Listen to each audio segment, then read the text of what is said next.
afternoon, Senators. We will continue with our debate. And we will continue with the Honorable Senator. Thank you, Madam President. I begin today taking nothing for granted, but truly humbled that I have had this amazing opportunity to be a part of the proceedings in this place, to lend my voice to the concerns of all the citizens of this country, especially those that reside on the Family Islands, whose voices, cries, and needs are only scraped on the surface in an attempt to pacify the masses.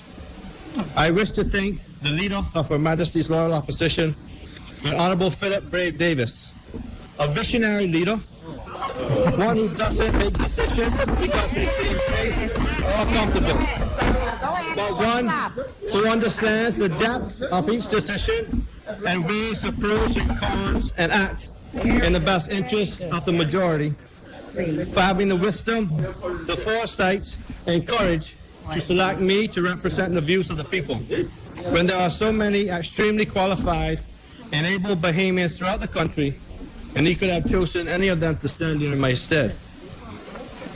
I would also like to thank the Leader of Opposition Business in the Senate, the Honorable Frederick Mitchell, a man whose wealth of knowledge, political astuteness, and dry wit is unmatched, for teaching us all on this side how to maintain honor and dignity and ensure that when we are in this place, we are adhering to the rules, policies, and procedures that govern our words and our actions, and ensure that we are challenged to be our best and do our best on behalf of the Bahamian people. I would also like to thank my colleagues on both sides for the relationships that we have fostered over these last years and the mutual respect for accepting the fact that each of us desire similar things, but we just choose different vehicles to get from point A to point B. While our politics are different, we seek to do our best for what we believe is best for everyone. Madam President, before I begin to dissect this budget and the communications conveyed and the other place in this place, I would like to take a few moments to call the names of our loved ones from Central and South Eleuthera that have gone home recently to take their rest in glory. Mr. Mika Burrows and Charlene Wiley of Green Castle, brothers Craven and Alfred McKinney Jr. of Deep Creek, Mr. John Philip Hilton of Tarpon Bay, Mrs. Brenda Johnson, a pioneer in the Governor's Harbor community, and Miss Gretel Sands of Palmetto Point, as well as Miss Ophelia Bannister of Rock Sound. On behalf of my wife and family, we extend our deepest sympathies and we send our love and our prayers to the families and friends of all those who have lost their loved ones. May their souls rest in peace and rise in glory. Madam President, I would also like to take this time to honor the many students from Central and South Eleuthera that will be graduating this week. Last year's graduates and this year's graduates have all lived through what can be termed as the most challenging times in education around the world. They've had to endure situations and circumstances that are unimaginable, yet they have persevered, they have held fast, and many of them moving on to tertiary level education, entrepreneurship, and technical and vocational studies. My team and I were excited to have been part of assisting them in even the smallest way with our Starting Line initiative. We understood that this teaching gap existed due to these circumstances, and we are proud to have sponsored 86 hours of BJC and BGCSE exam prep to 329 students from Inagua in the south to Abaco in the north. We are extremely proud of our students, and we wish them much blessings and success in their exams and future endeavors. While on the topic of education, I would also like to congratulate and send well wishes to Mrs. Marie Galanis, who has taught many students throughout this country over 30 years, and she is now retiring from her position as principal at the Central Eleuthera High School. I would like to thank her for her contributions for building a better Bahamas and wish her Godspeed and an enjoyable, well-deserved rest. Madam President, as I listened to the submissions in the other House pertaining to the budget and in this place, I observed a very common thread in almost every communication. Platitudes and speeches patting themselves on the back for having survived the last 4 years. It seems so very much like a pity party, or some would call it excuses for the mistakes that were made, the missteps that were allowed to go unchallenged. Almost every speech embodied a feeling of defeat. And for so many, they presented what was their last hurrah in that honorable place. Many of whom who had thought that they would be getting another opportunity to represent the people, but were sideswiped and alas conceded that this was their final budget presentation. That's why you went from. For me, Madam President, personally, I do feel the need to give my final hurrah as what may also be my final budget presentation, but only from this place, you see, because unlike some in this place and in the other place, the people of South and Central Eleuthera and my leader has confidence that I am capable and ready to join him in the other place, where we, the Progressive Liberal Party, will undoubtedly revolutionize all of our islands throughout the archipelago. These last 4 years has been impactful, to say the least. And you know, Madam President, I feel really bad, because I would have expected that if nothing else, in the last few years, that this would have shown us that we have a lot of potential in this room to move from one to the next, like my good friend Senator Jamal Moss. But I guess that it is not meant to be. It seems as though only my colleagues on this side will be moving on to higher heights. That's not, no. That's not, no, that's my good friend. That's my good friend. That's my good friend. I was hoping to see him in another place with us. I got your back, Jamal. You got it. Madam President, being in this place, I've had the opportunity to learn so much about reality, actuality, and intention. Every administration presents grandiose ideas and plans. The difference between an idea and reality is in planning and execution, expecting accountability and transparency in all of the actions. This generation of Bahamians are expecting more. They live in real time, where information can be garnered in real time, where real issues exist, and where real solutions can be implemented to solve our problems. What they have seen in this administration over the past 4 years is that government of intention and bungled implementation, excuses, and transfer of blame. In opposition, this government presented its intentions to do so much to revolutionize our country, but this government has criticized the past administration, and they still do, in their efforts and plans that were actually being fulfilled. And the sad reality is that in the 4 years of preparation leading up to the general election, this administration has proven that it was, and it still is, unprepared to govern, unprepared to lead, and ill-equipped to provide the solutions that we need to move our country forward. The most honorable Prime Minister himself said, "I don't believe in increasing taxes. I believe in decreasing taxes and increasing opportunities." He said, increasing taxes is a lazy way out. When you don't want to think, you just tax. The reality is that while in opposition, members of this current administration began by being lazy, increasing VAT. The reality is that to date we have borrowed, and in this budget we continue to borrow excessively, and we are gambling on only one lifeline to pull us through: tourism. This administration boasts that it has the ability to collect almost $600 million over this next budget period.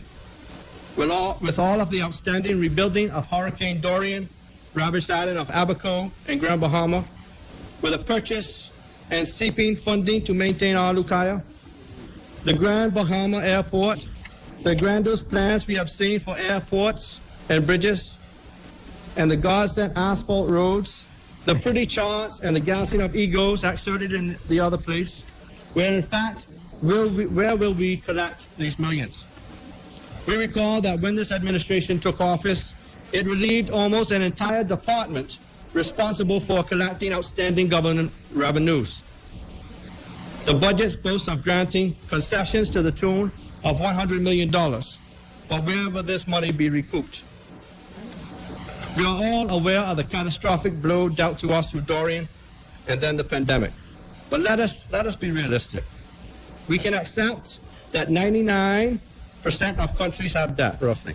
What is most worrisome to the average Bahamian is the fact that this debt will be their responsibility. The ordinary citizen of the Commonwealth of the Bahamas will be burdened with higher taxes, increase in essential services, while the wealthy amongst us seem to get richer. We on this side have warned over and repeatedly to provide transparency throughout the Dorian recovery process and the management, or rather mismanagement, of the pandemic. We see a recent article in the newspaper by a renowned retailer in the food industry who warns of the increase in the price of food by year end. We understand the global pressures that exist and that as a result of the pandemic, many industries were forced to halt their operations, including the food industry, which resulted in huge losses in product and in time. There is no way to recoup these losses immediately. Only time will restore the balance. With this reality, we must ask, shouldn't we be looking into possibly increasing the minimum wage of employees throughout the country to meet this rise in food costs and construction increases? How will the people make it? Every right-thinking Bahamian have adopted the phrase, make it make sense. We are boasting the approval of upscale housing developments, not one, but 3 such developments. We expect that the young professionals are financially equipped to both finance these lots and also build. But Stevie Wonder can see how much the cost of construction materials has increased over the past year. In a post-Dorian climate and an ongoing pandemic, where is the liquidity and capital coming from to achieve these plans?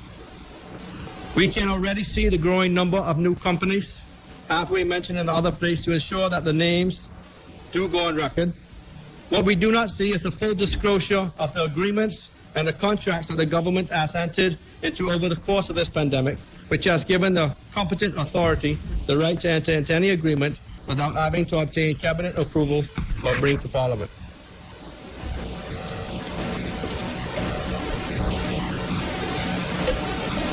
We the people require transparency and accountability.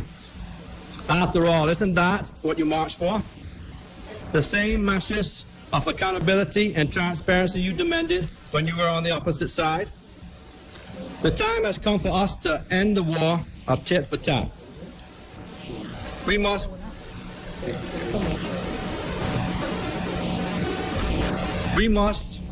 become serious about the business of the citizens and the residents of the Bahamas. We already see an increase in the cost of fuel, especially those of us that live on the family islands. We have no public transport system to fall back on should people be unable to afford gas. How will the people make it? We listened to the Minister of Agriculture and Fisheries speak at great length about the initiatives towards food security and moving away from state-owned operations. While this may be a great initiative for entrepreneurs and agribusiness cooperatives, will the government offer insurance guarantees for such ventures should the markets crash? Should there be another catastrophic natural disaster? Agriculture must catch up with the fisheries industry and become a major exporter of foods. To accomplish this, a major investment by the government must be made to increase the capacity in the BBSQ to ensure that the standard of the product is up to par with international requirements. We see the increase in technology in farming and fishing. However, we do not see the investment in revolutionizing the educational system. There is no good reason why every school in this country does not have a garden. Gardening from an early age does several things. It changes the mindset of our people who moved away from subsistence farming and fishing to embrace more modern conveniences. It regularizes farming so that also it becomes a need. Farming at an early age ignites the passion for agriculture, integrates this with science and technology at an early age, and we can begin to actualize new advances, and the growth of the agricultural industry will become organic. We have a problem. The world has a problem. We need to increase our food capacity. We have the solution: hundreds of acres of arable land, thousands of unemployed people, and a failing school system that is not teaching our children to be problem solvers. We must change the game, and then we would have created a billion-dollar industry. We have heard the boasting about grants and funding available for these industries. But let's build the capacity to do just that and fund them. Madam President, if the Prime Minister was really serious about advancing new industries and agriculture, I would have thought that he would have tabled the marijuana legislation as part of the budget debate. In May, the Prime Minister promised to table it in a couple of weeks, but here we go again. Lip service to the Bahamian people. Whenever the legislation is tabled, the Prime Minister must ensure that there is transparency with the applications and the granting of license. This is a very important issue, especially with the farmers of Eleuthera, who are not subsidized by the government and probably some of the most successful in this country. It would not be fair for the hard-working farmers of Eleuthera and the Family Islands. Madam President, we embrace wholeheartedly an improved healthcare system as well. For those of us residing on the Family Islands, this budget still manages to marginalize us. It always amazes me that members who reside in the capital seem to think that $1 million investing in anything should be praised and lauded by us out-island people, as if we do not deserve a capital investment in healthcare that is on par with counterparts in the city. The Family Islands aren't asking for a 4-story medical facility with fancy cafeterias and waiting lounges. We are practical people. While we understand our population sizes, we do insist that a facility be constructed on our major islands with an interconnected airlift system that allows us to quickly respond to trauma. I had the distinct pleasure to participate in the activities of nursing professionals during the month of May. I applaud each and every nurse in the Commonwealth of the Bahamas, especially the nurses working in substandard conditions on the Family Islands. These nurses do more than just tend to the sick.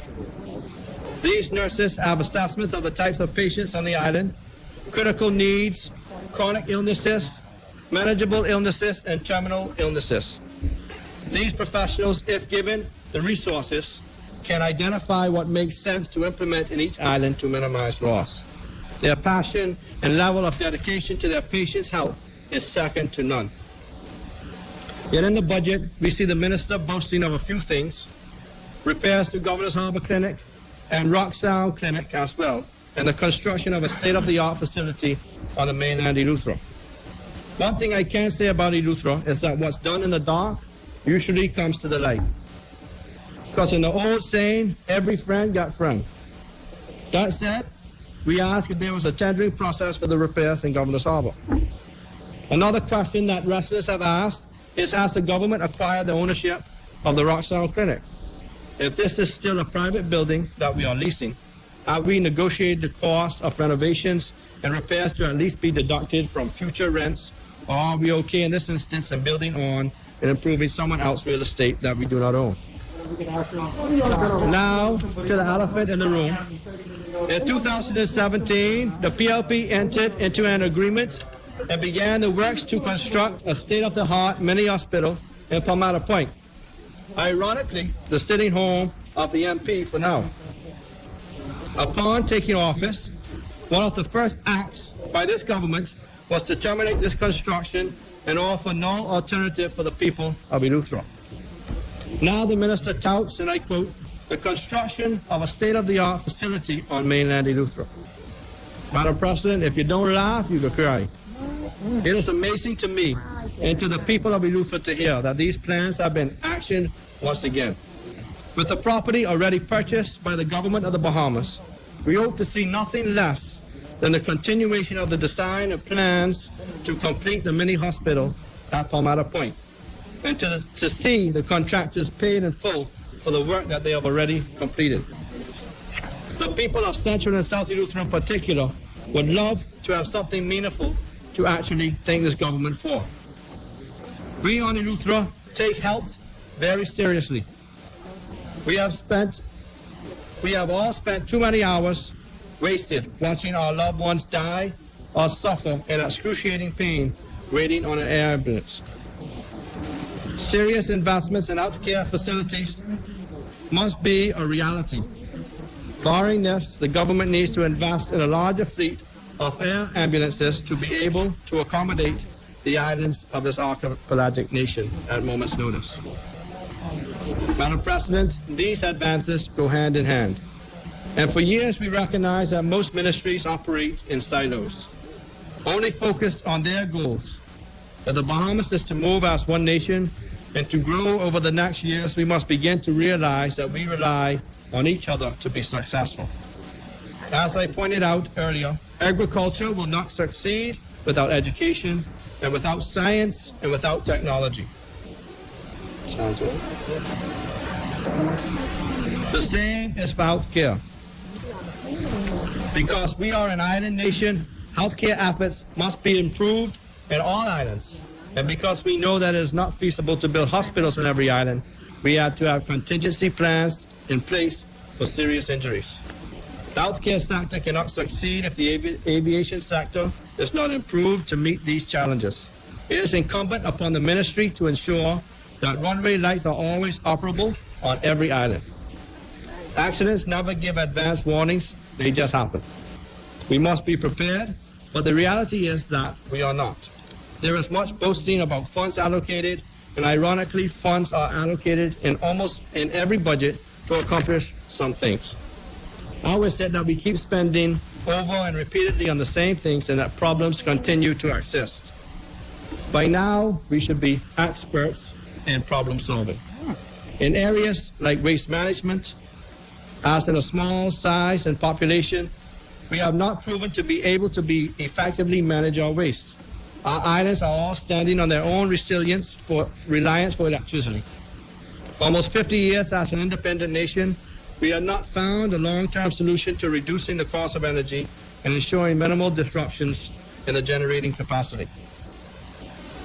What are we spending large amounts of money on if it is not to solve our problems and to create avenues for economic advancement? Madam President, I want to briefly touch on the extension of the Misery Index for Family Island residents. We hear the boasting about a rebound in tourism in other sectors, but Family Island communities are being stagnated. And the growth of our communities are being impeded by policies implemented by this administration. Madam President, for the first time in a very, very long time, during the month of May, not one building plan was approved in Spanish Wells, a community where the construction industry is booming. This is not because none has been submitted, but this is a direct result of the new requirements by the Department of Environmental Planning and Protection. We again are asking for the government to make it make sense, especially for Family Islanders. We walk into this chamber with plans that are easily implemented in Nassau because that is all we know. There is little care or concern on how the decision made in these places affect Family Island residents. At least if you are going to create new requirements, train an individual from a corresponding ministry to be able to assess the requirements and ensure that the standards are met. But in this instance, Family Island residents must wait for the once per month visit, which is unscheduled. So if you have a building plan and you submit it on the 6th and the inspector left on the 5th, your project is delayed for another month, unless you got some extra change to pay for COVID tests, round-trip flights, and a per diem. This is an insane policy.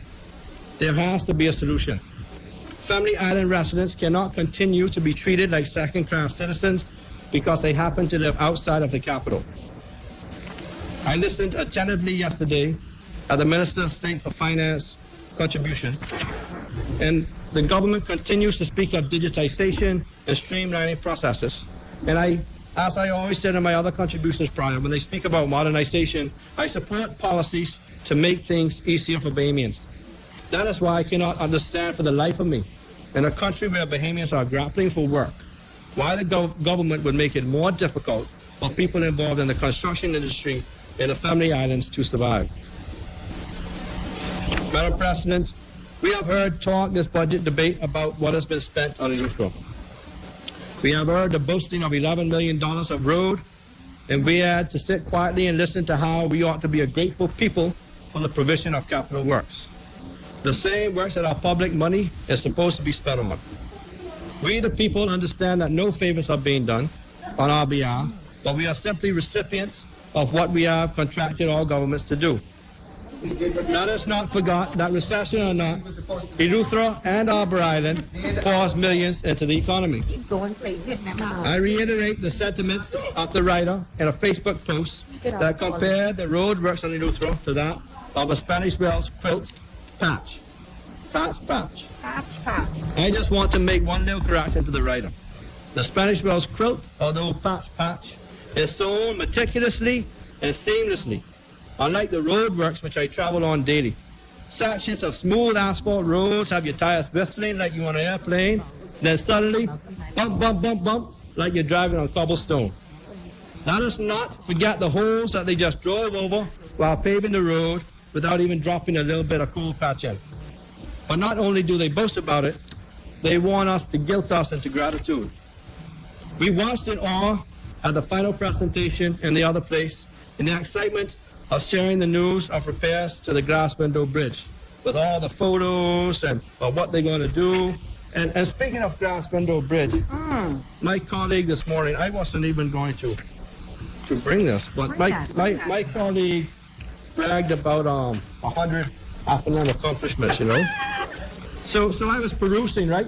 These are accomplishments. Accomplishments are something that you have done. You have completed, right? Yeah.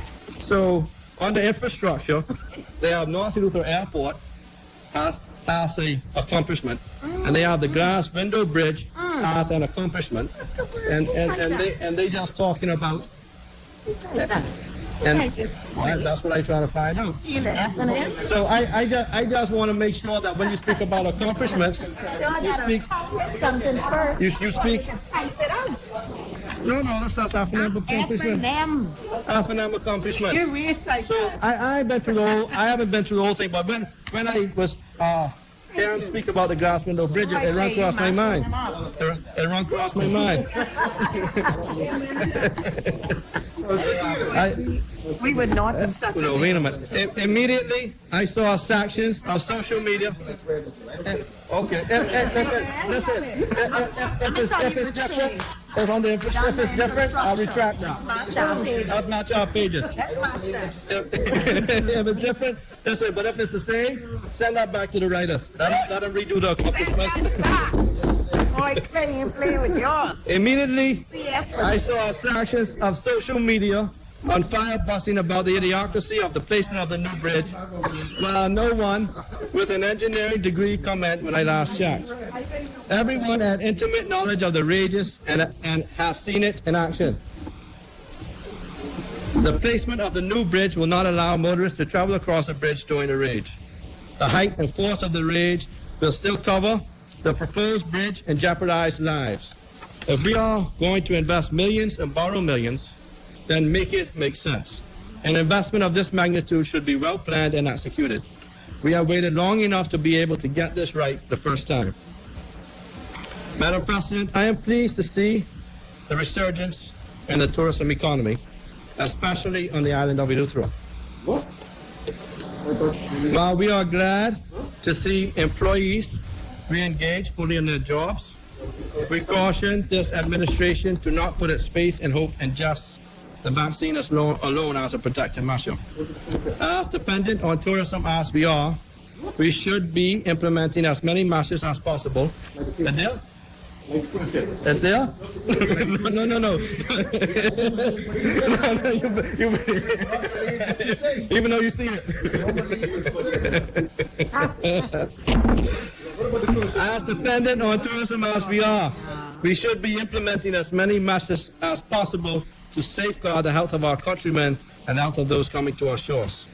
The minister boasts of the creation of jobs that's being done by the Bahamas Travel Visa Group to ensure that no visitor gets left behind. And even boasts about the visitors applying at the last minute and at the airport. While this may be great for visitors, Bahamians are getting a slap in the face. Bahamians returning home having to pay for a visa, a travel visa, just as a foreigner.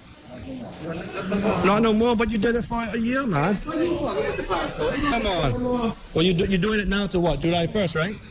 During the last PLP administration, some people campaigned on and were adamant that the VAT money had been stolen. And while we know this to have been a complete falsehood,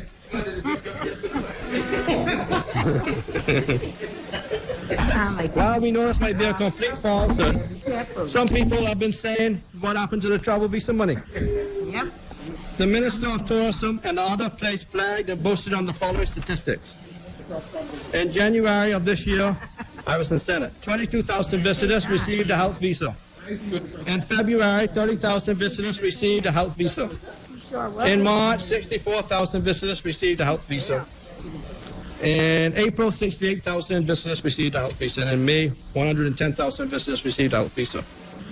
If my math is correct, that's 294,000 travel visas that were issued during January, through January and May of this year. When we hear the words visitors, we expect that is not only foreigners entering our country. At $40 a travel visa, that leaves us with $11,760,000. That include both? Okay. Earlier, I inquired as to where this administration was proposing to make up its shortfall. But now I'm wondering if the visa program was a means of accumulating some shortfall in revenue as well.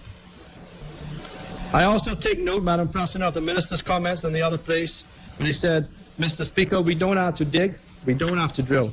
We don't have to mine, we don't have to extract, we don't have to dredge anything. We don't even need to pontificate anymore. We just need to build and collect what is rightfully ours. Madam President, he also said we believe in Exumo, and we can see the enormous potential this airport facility has to not only create employment, but expand the economy, but create jobs for Bahamians and opportunities for entrepreneurs at the airport and the area immediately surrounding the nearly 60,000 square feet facility. And then he made a statement, North Eleuthera, we have not forgotten you, the airport will come. But that same airport is a list of their accomplishments and what they've already done. Madam President, also in this debate, the minister responsible for tourism was extremely generous with forecasting and information about the statistics. These are not numbers for past years or administrations, but up-to-date data. He gleefully described the breakdown in stopover visitors on the Family Islands. 27% of the persons going to the Family Islands went to Eleuthera, mostly Harbour Island. 20% went to Bimini and Cat Key. 19% went to Abaco, which is quite remarkable given the damage Hurricane Dorian put on that island, and leads me to conclude that the second homeowners are very loyal to Abaco, and 17% to Exumo. When we examine the distribution of visitors, we see that Eleuthera leads the charge, yet it lags behind Long Island in getting its much newly constructed state-of-the-art terminal and runways. Another wait-and-see period. Madam President, I am hopeful that next year, the same time, elections would have been over and the progressive thinkers would be in place to chart our course out of this tumultuous times. As I close, I reflect on the objectives of this budget with questions and concerns of my own. The first objective is to develop policies and manage resources to maximize sustainable socio-economic growth and stability. The only sector to grow economically, it seems to be, are the rich. The most honorable and self-admitted that this administration proposes to help the poor in the next administration. He was right there because it is the PLP that looks out for the poor and the marginalized. And the policies implemented in the last 4 years have definitely not done that. Provide efficient and effective service to all stakeholders. We again see this statement as airy and without depth. Tell this to the sick that need to be airlifted or want to be treated without having to go to Nassau where they have no family. Collaborate with the private sector to improve the ease of doing business and facilitate private sector involvement in economic development.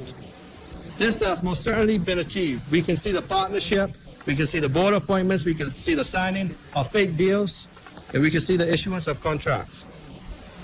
Demonstrate accountability and transparency in the management of fiscal affairs. Ensure appropriate financial management of ministries, departments, and agencies that fall within the purview of the Ministry of Finance. Retain a team of high-performing professionals operating in an innovative and supportive work environment. We see that this administration is set to ensure that 52-week workers around the country are now regularized. But are these high-paying professionals, or is this just to gain political brownie points? Madam President, with all that we have endured, by far, Hurricane Minas is an absolute destructive and most dangerous storm to have actually hit the Bahamas. Thankfully, this is his last budget. Thankfully, there is a PLP administration working diligently to be able to implement austerity measures that will recharge the course and to take us into safety. Madam President,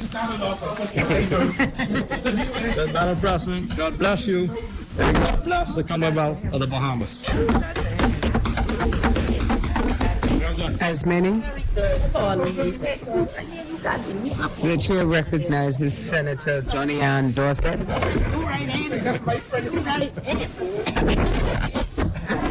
Wait, no.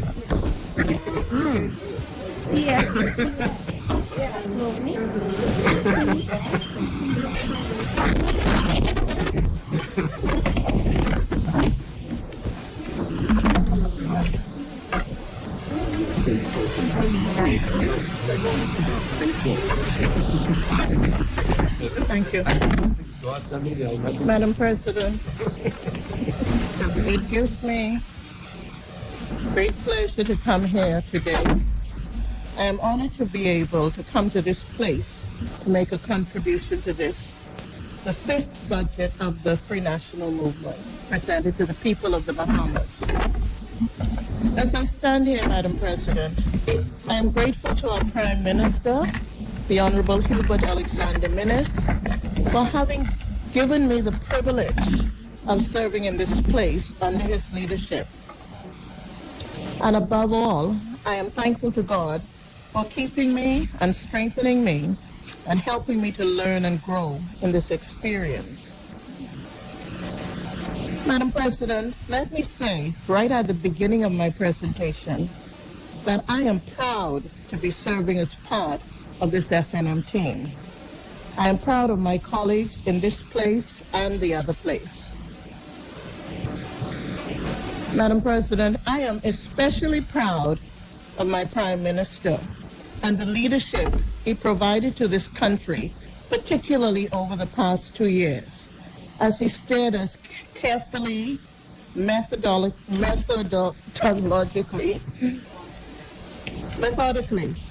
Thank you, my daughter. Let me say that again. As he steered us carefully, methodically, and I might add successfully, from crisis to crisis. Through it all, despite constant criticism and sometimes even ridicule, his primary focus was the well-being of the country and of the Bahamian people.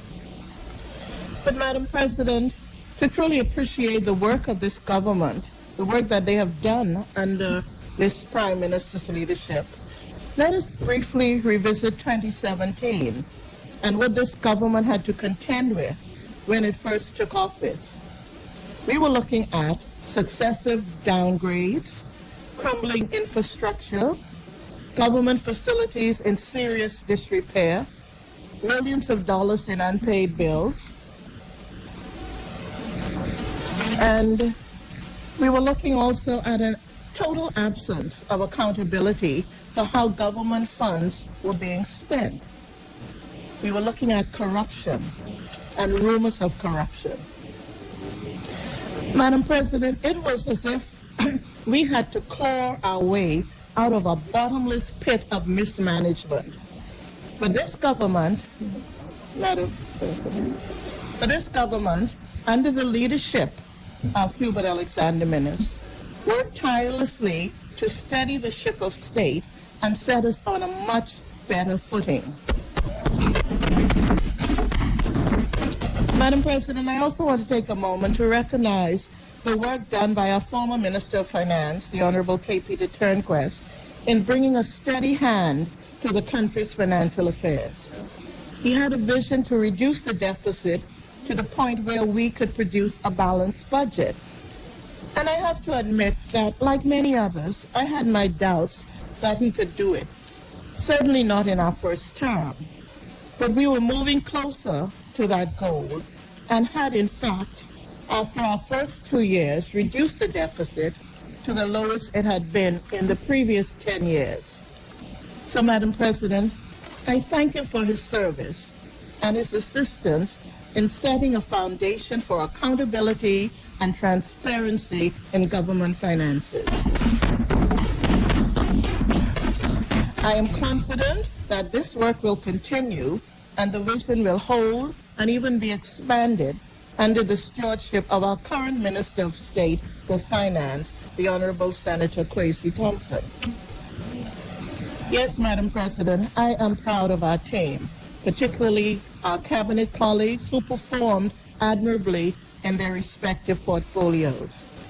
Now, time will not permit me to speak about each of them or many of them, but I would like to single out our current Deputy Prime Minister and Minister of Works, the Honorable Desmond Bannister, for his work in the upkeep and improvement of our physical infrastructure and the other areas of his ministry which he has handled so well as the support he is currently given to our team as Deputy Prime Minister.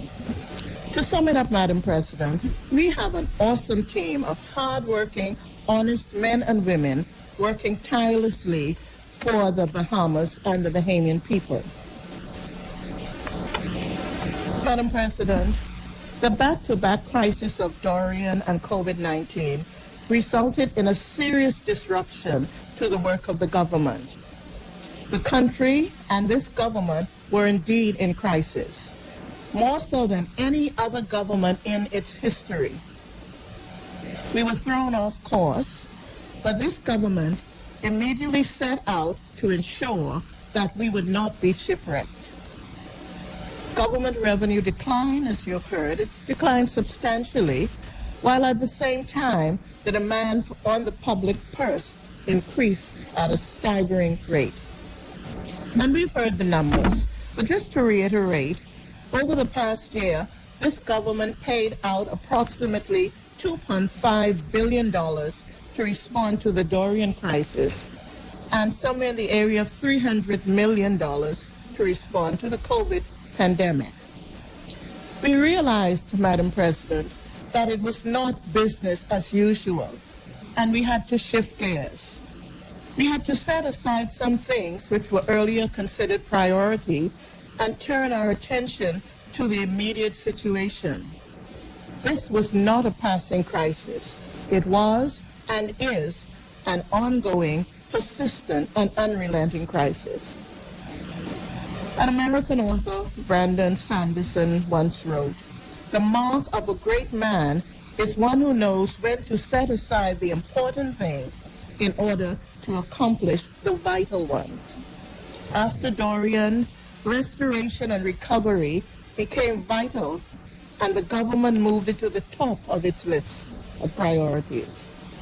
Once COVID-19 set in a few months later, saving lives became vital, and it was moved right up top alongside restoration and recovery. Thus, many important things had to be temporarily set aside. But even with this shift in priority, Madam President, the government never lost sight of its long-term goals. In the last budget, under the theme Resilient Bahamas, the government was looking ahead and planning how best to structure a recovery program for sustainable economic growth and development. It was doing this while continuing to its rebuilding efforts in Abaco and Grand Bahama, and while responding daily to the COVID-19 fallout, which spread like tentacles throughout the fabric of our economic, social, and personal lives, and persists even today. Madam President, this government was working hard, and firing on all cylinders. And so we come at this time with the fifth budget of our term, which is themed Accelerate Bahamas for short. And I would like to take just a moment here, Madam President, to also thank the hard-working staff of the Ministry of Finance, whom I know were instrumental in doing the legwork and the grunge work that it takes to bring a budget to Parliament. They did an awesome job and deserve to be applauded. When this budget was presented in the other place, Madam President, our Prime Minister said, "We are focused on a better future for all, wherever you hail from." He went on to say, "Because we are a commonwealth, the commonwealth of the Bahamas must be enjoyed by all Bahamians." To that end, Madam President, as he indicated, Accelerate Bahamas will address, as was stated by our Minister of State, job creation, small business development, healthcare improvement and vaccinations, tourism development, public and private sector investment, digitalization and innovation, and also fiscal responsibility. And as we look at this list, Madam President, we will know that a lot of these things, these are not new things. This is a continuation of the work that has been ongoing with this government since its inception. They're just moving it forward. These are all vital to the rebounding of our economy and our society. I see this budget, Madam President, as one of hope and one of inclusion. I see this as a budget that ensures that no Bahamian will be left behind. There is something in it for everybody. Every segment of our population will be touched in a positive way by this budget. Families will be supported by the continued free education at the University of the Bahamas and BTVI, and the VAT holidays on back-to-school items would greatly reduce the cost of education throughout the society. Also, the VAT holidays on hurricane supplies will make it easier and less costly for Bahamians to prepare for the hurricane season, particularly in light of the downturn we've had recently in the economy. Improvements made to health care, Madam President, will also make life easy for all Bahamians as the rebuilding of the RAN in Grand Bahama enters its next phase and the improvements continue at the Princess Margaret Hospital. The government has committed to invest more than $100 million in its medical facilities over the next 18 months. These improvements will add to improvements already made in our healthcare facilities and move us closer to becoming one of the most, and move us closer to the most modern our healthcare system has been in this country ever. Madam President, one of the good things that came out of the recent crisis is the entrepreneurial spirit that was unleashed in our society. We saw many Bahamians employing their skills and ingenuity in many ways. Many small businesses or micro businesses blossomed. We saw mask making, sanitizers, delivery services, coconut vending, catering, backyard farming. People found all sorts of ways to respond to the downturn and make additional income, or to make up for lost income. The government was encouraged by this and sought to further encourage Bahamians in these enterprises. In fact, Madam President, this government has gone further than any previous government in encouraging and promoting small and medium businesses. result of the keen focus this government had on this sector, small businesses have grown by 58% since the government took over the reins of the country in 2017.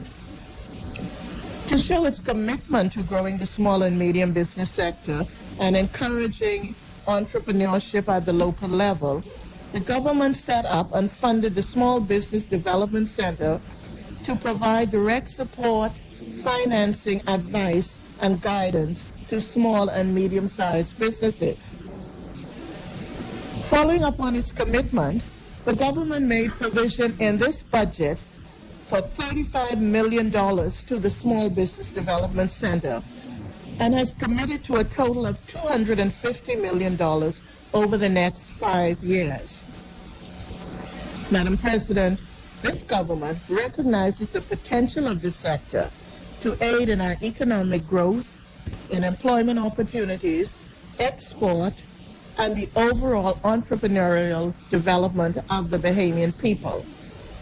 It is committed to doing all it can to ensure that this potential is not overlooked or wasted.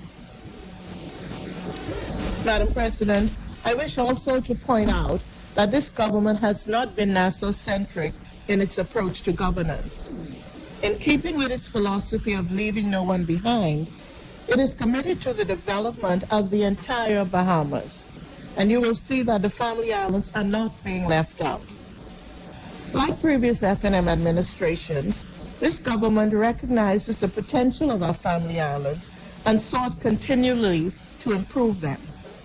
Thus, we have seen airports, roads, clinics, docks, bridges, all improved on Family Islands under this administration. And Madam President, the focus continues as this budget makes provision to continue and to expand the work started in all of the Family Islands, with a particular focus on Abaco and Grand Bahama as they seek to restore and rebuild those communities. But no island will be left behind. And let's not forget, Madam President, that the big push we made towards digitization, which makes doing business with the government so much easier and less costly for the country, but especially for those in the Family Islands, as they can now obtain such things as driver's licenses, passports, birth and death certificates, marriage certificates, without having to travel to Nassau. And this will, as we go on, you will see more of this and more, making life more convenient, particularly for those in the Family Islands. The government plans to improve and expand this initiative to include more services and also provide opportunities for further entrepreneurial endeavors among our people. And Madam President, you've heard the Minister of State for Finance talk about home porting for the cruise ships in the Bahamas.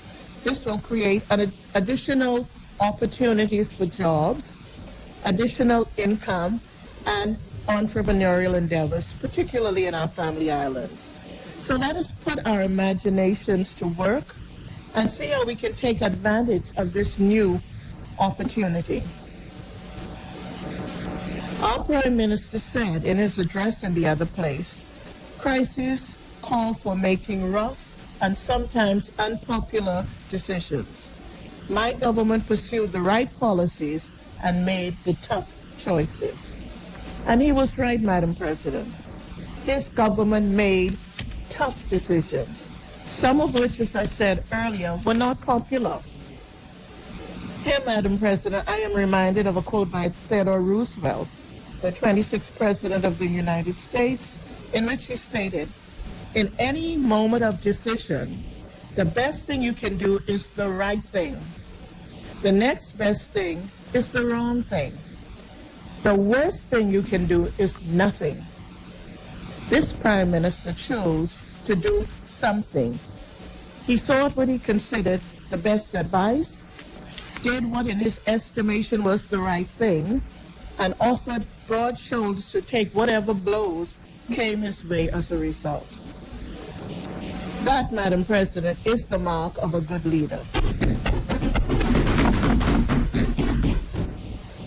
And Madam President, I truly believe that there are times when we have to come together as a people, when we have to place things personal to us on the back burner and work together with all stakeholders for the overall good of our country. And I'm talking about things such as our personal political ambition, personal enjoyment, personal freedoms and comfort. This is what true leaders do in times of crisis. But in my opinion, Madam President, in my opinion, this did not happen during our recent crisis.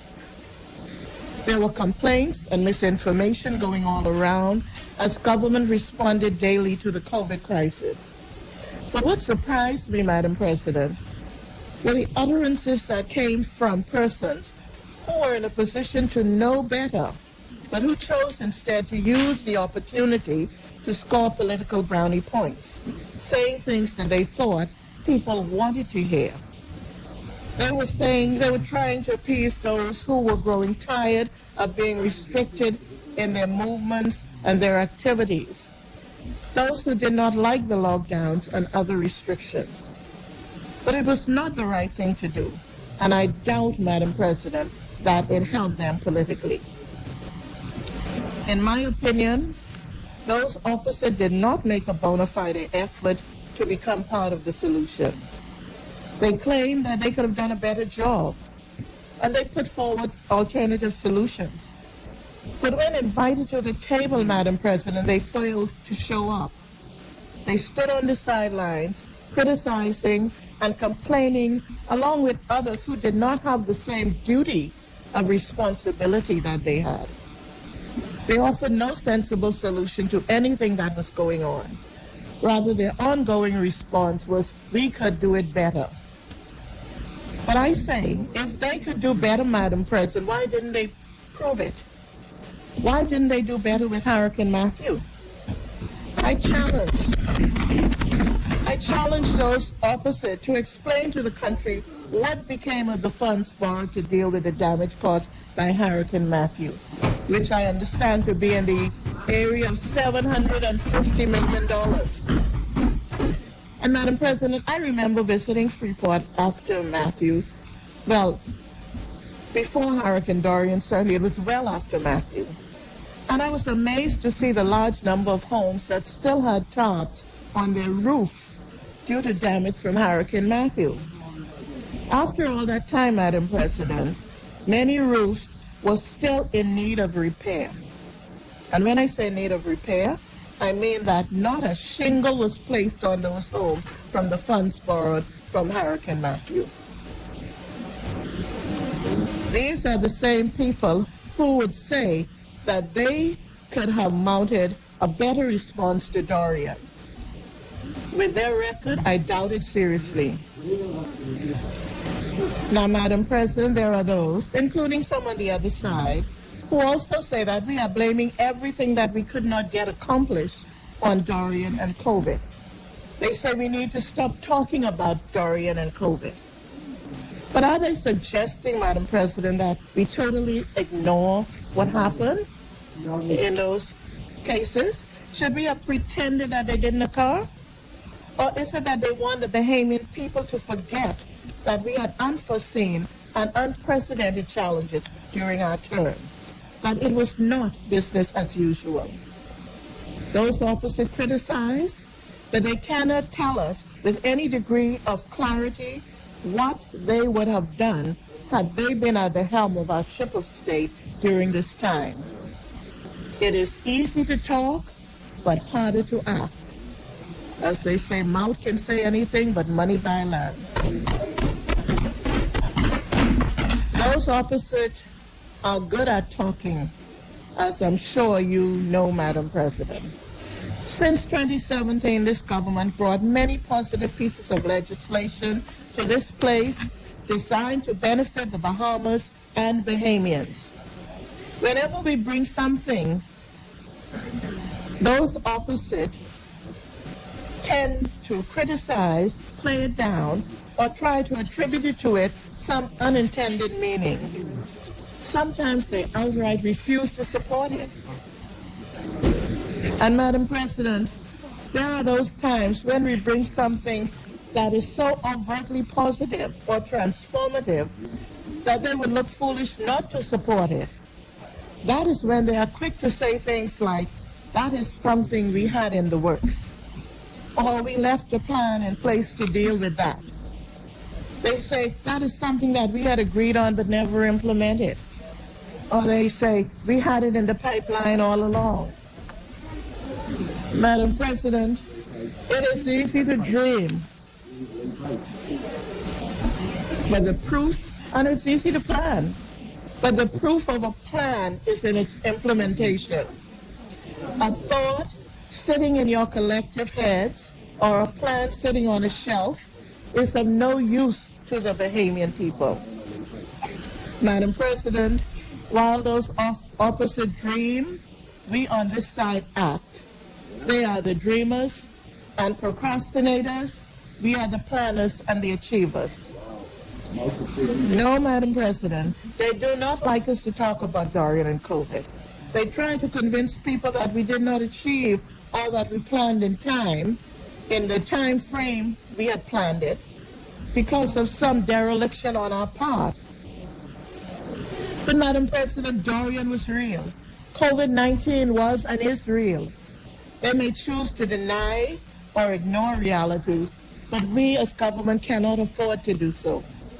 And I say to them, if you are so out of touch with reality, if you cannot see how a serious crisis can throw off course a government's plan of action, if you cannot appreciate that there are times when governments have to retreat, reevaluate, recharge, and re-engage, how can you expect to run a country? Or more importantly, how can you expect the voters to trust you to run a country when you cannot accept the reality of a situation right in front of your eyes?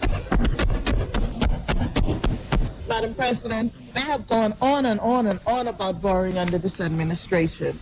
But I challenge them to tell me how they would have effectively handled the challenges of the past 2 years without borrowing. Countries around the world have borrowed money to meet the challenges of COVID-19 crisis. We have done no worse than the rest of the world. In fact, we have handled it better than many others. We have been commended for the way we handle it. And that, Madam President, is a fact. My thoughts on borrowing, Madam President, I wish we did not have to do it. The reality, however, is that countries borrow and incur debt, particularly developing countries, Madam President. That is why we have the World Bank and the IMF. That is what they do. But the worst part of borrowing is not the borrowing in and of itself. The worst part, Madam President, is borrowing and not being able to account for it. Or borrowing and not being able to show anything for it. Wow. Borrowing and squandering the money you borrow. Wow. Madam, this government can tell you why it borrowed and what they used the borrowed funds for, which is more than I can say for the other side. So please don't talk to me about borrowing until you can explain what you did with the money you borrowed.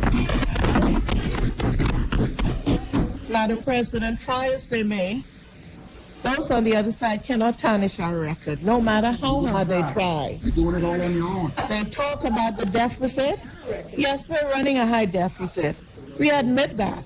But at the same time, we are dealing with the most catastrophic events to ever hit this country, being Hurricane Dorian, and the biggest health crisis ever to hit the entire world in recent history, being COVID-19. They must be able at least to admit that and realize the consequences of those two things. Yes, we borrowed money, and yes, we are running a huge deficit. Most countries of the world, particularly in our region, experience the same thing. And I dare say, Madam President, had the PLP been in power during this crisis, they would have also borrowed, and they would have also increased the deficit. I challenge them to tell me something different. Yes, government revenue, as you've heard, contracted severely since 2019. And at the same time, essential government spending increased in an unprecedented manner. Those are undeniable facts, Madam President. So let those who talk about borrowing and deficit tell me how they would have done it differently. Madam President, if they tell me they could have done better in the circumstances, considering their record, I would say that they are living in la la land. Because you see, Madam President, in spite of the setbacks that we have had over the past years, in spite of the many times we had to pivot, retreat, reevaluate, recharge, reengage, we still press on to work in the interest of the Bahamian people. So as I said at the beginning, Madam President, I am proud of my government. I am proud of my Prime Minister and his team. I am proud to be a member of this team. Yes, we had 2 rough years, Madam President. But despite the challenges, we pressed on, firing on all cylinders. Abaco and Grand Bahama are slowly but surely coming back to life. The rebuilding and reconstruction is something that has to be done very carefully so that we will not have a repeat of the kind of destruction or loss of lives we had from Dorian in 1999. To appreciate the amount of work that has already been done, one would have to have seen where the island came from and where it is now. From devastation to hope. No, it's not happening as fast as we would like, and I'm sure it's not happening as fast as the residents of those islands would like. We have not done as much as we would have liked, but Madam President, we did a lot. And I do not think that any administration would have done better in the circumstances. I recall a report on Louisiana after Hurricane Katrina in 2004. And Madam President, even the great United States with all its resources has still not completely reconstructed Louisiana. That was from 2004.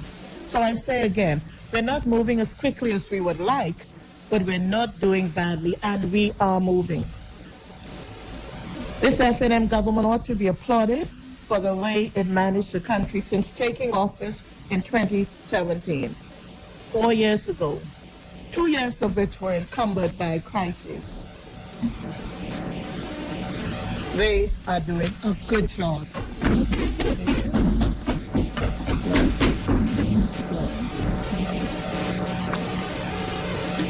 Wake up. Now, Madam President, if you will indulge me, I'd just like to take a minute to say something about women in our country. If there's one thing that I would have liked to have seen happen, and certainly would like to see going forward, Madam President, and this shortcoming is not peculiar to the FNM or any other party, but it's part of our society as a whole and our political traditions. I would like to have seen more participation of women on the front lines of politics. History has shown us. History. Right now, you're irritating me.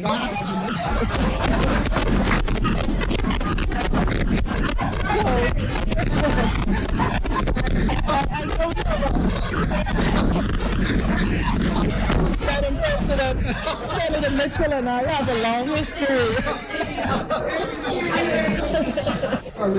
But I thought we were friends now, so. Madam President. Answer the question. I would like to have seen more participation of women on the front lines of politics. And history has shown us that women are quite capable of taking leadership positions. And we've seen it in countries all around the world. I recall growing up as a young girl and admiring the late Golda Meir, who was at that time the Prime Minister of Israel. And I must admit that I wasn't paying attention to her politics, or whether I agreed with what she was doing and who was right and who was wrong. I was not focused on that. But I simply admired the fact that there was a woman who had taken a place of importance and power in what was then, to my mind, a man's world. It was a bit later that I started to learn more about what women had done even before Golda Meir era as rulers, as warriors, and taken their place on the front lines, particularly in the African countries. As we look back at recent history, Madam President, many modern countries have had women as heads of state. In addition to Israel, we've seen such countries as India, Australia, New Zealand, Singapore, the Philippines, Pakistan, Bangladesh, just to mention some of them. Among the African countries, there have been Mozambique, Liberia, Ethiopia. They've all had women as heads of state. And I just want to, if I can just segue a little bit here, as we speak about the African countries, it always brings to mind what happened not long ago in Rwanda, where they had tribal warfare, ethnic cleansing. The country was destroyed. It underwent the worst tribal wars that it's certainly in our history. And the country was brought to its knees. And now, Madam President, it is hailed as a model of growth and prosperity in Africa. And they've really come back in an amazing way. I mention that because it is reported that in Rwanda, 60% of their parliament is made up of women. So, women can get it done.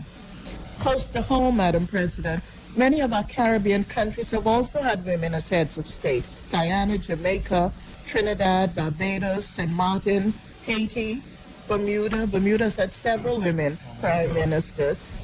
Aruba, Turks and Caicos, and Dominica, which had one of the first in the area.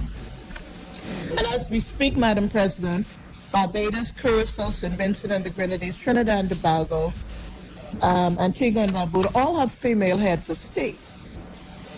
I saw a report earlier when they were talking about COVID-19 and how countries responded to it, and it indicated that the countries which showed the best response were mostly headed by women. So you see, Madam President, women are capable of getting the job done. And our women here in the Bahamas are capable of getting the job done. We've had stellar examples. Our own Dame Janet Bostwick. We've had Dame Doris Johnson, who was the first female president of the Senate. Oh, the first president, perhaps. But she was certainly the first female president of the Senate. We've had the Honorable Teresa Moxie Ingram, now deceased, who was one of our first ministers. Rome Italia Johnson, the first Speaker of the House of Assembly. Cynthia Mother Pratt, who was the first Deputy Prime Minister of the country. Loretta Butler Turner, who was the first female to act as Deputy Leader of the opposition and later leader of the opposition, albeit for a short time. We've had Governors General, Dame Ivy Dumont and Dame Marguerite Pinlin, who did tremendous job as heads of state. And while I'm here, Madam President, I have to mention my mentor, Sylvia Scriven, who was part of that first cohort of women in the government of the Free National Movement after 1992, joining Janet Bostwick, Teresa Moxie Ingram, and Italia Johnson. And we had many, many other women come along since then, some for shorter or longer periods. We have those that are still there. I don't want to go on mentioning names because I know there's some that I will forget. But Madam President, I am pleased that both major political parties are including more women in politics. They are capable. They lead in many other areas of our society. They can certainly lead the country in politics. And I look forward one day to seeing a female prime minister. I put that to you younger women like Jenny and Joe Beth. You all can decide. I will leave this topic for now. But Madam President, as I close, let me just restate that I am proud to be part of this government. They have done a remarkable job at handling the country's business and deserve credit for all that they have done to hold it together in very trying times. I might add, Madam President, that while this could very well be the last budget we bring to the people in this term, and I certainly expect it'll be the last budget that I speak on in this place or any other place, it is not yet the end of our term. We still have work to do, and we will continue to put our shoulders to the wheel to get it done. Dorian could not stop us. COVID could not stop us. Those opposite, no matter how much they criticize, and as we Bahamians say, throw their chairs, they will not stop us. It is still the people's time, and we will get the people's work done. Madam President, this budget that we bring today, along that what we have done already despite the setback, will show the people that this FNM government has the interests of the Bahamas first and foremost in its priority, and will continue to work assiduously in their interest going forward. And with that, Madam President, I support this budget.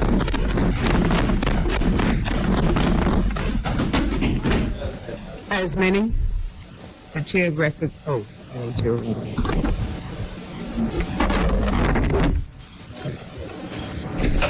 The chair recognizes Senator Jobeth Davis, Colby Davis.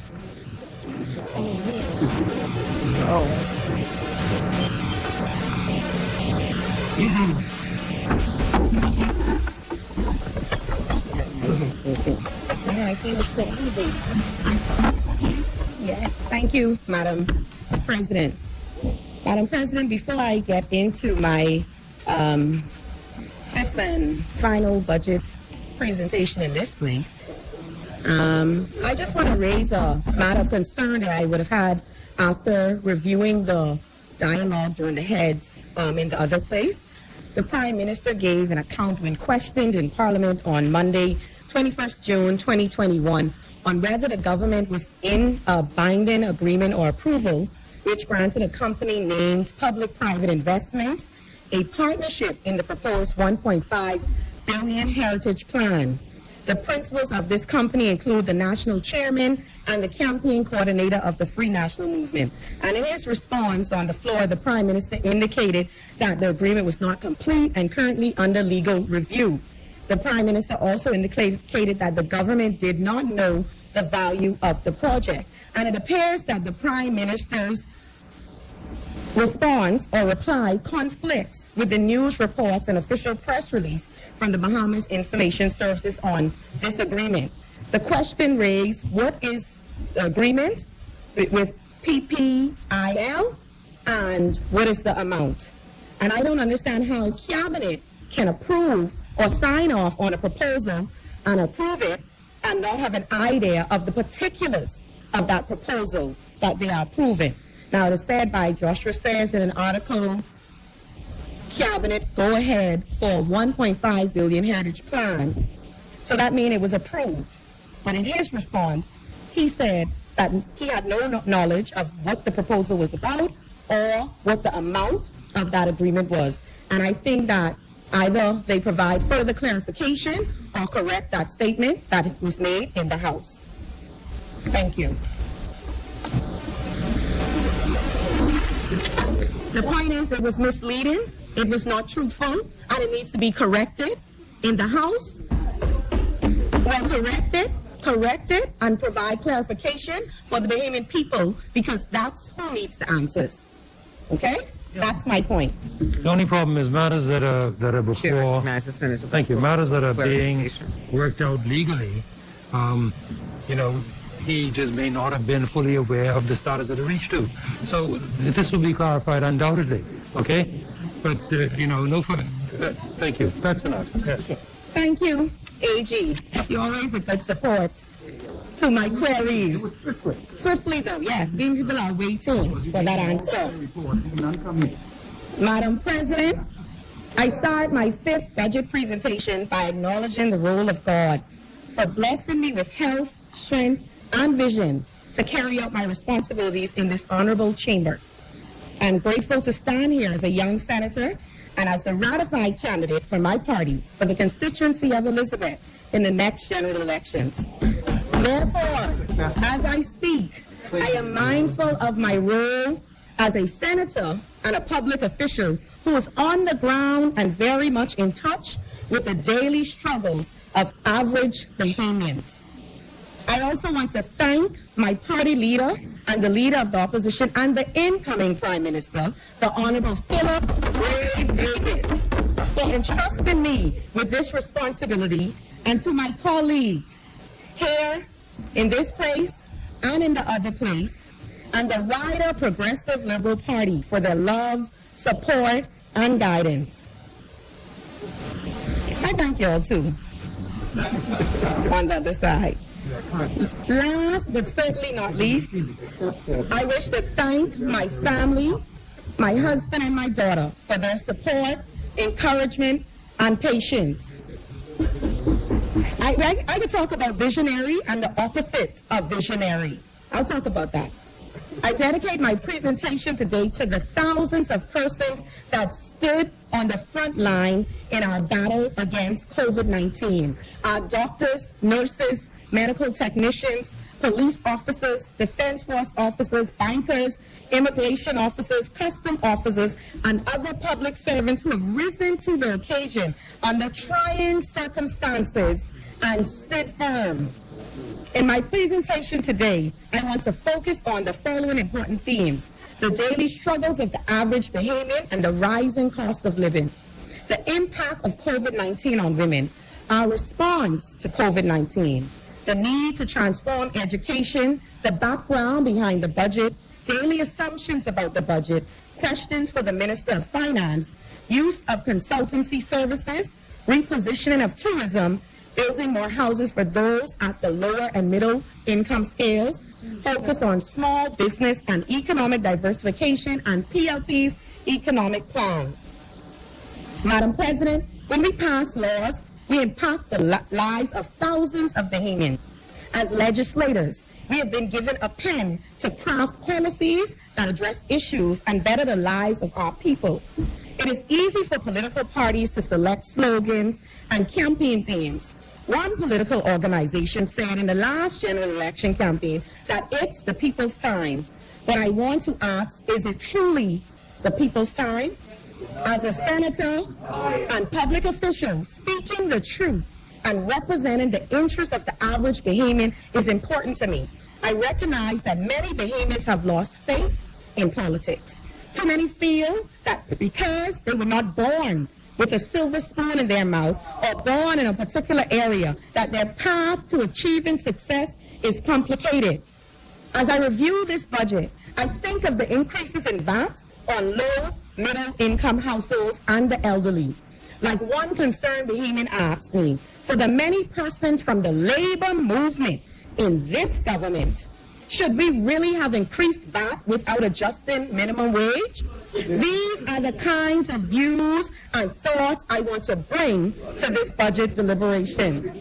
Madam President, behind the statistics are people, men, women, fathers, mothers, grandparents, and children across the length and breadth of our Bahamas.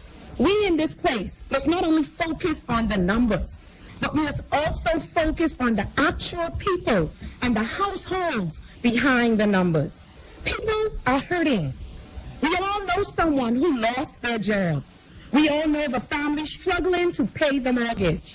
We all know of a single mother struggling to pay the rent. We all know of a family struggling to put food on the table.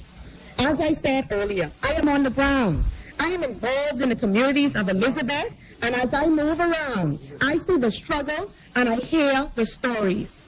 Therefore, it is important for me to give voice and draw attention to realities that too many persons face in our Bahamas. In March of this year, the Bahamas Department of Statistics released the annual and monthly percentage change in prices.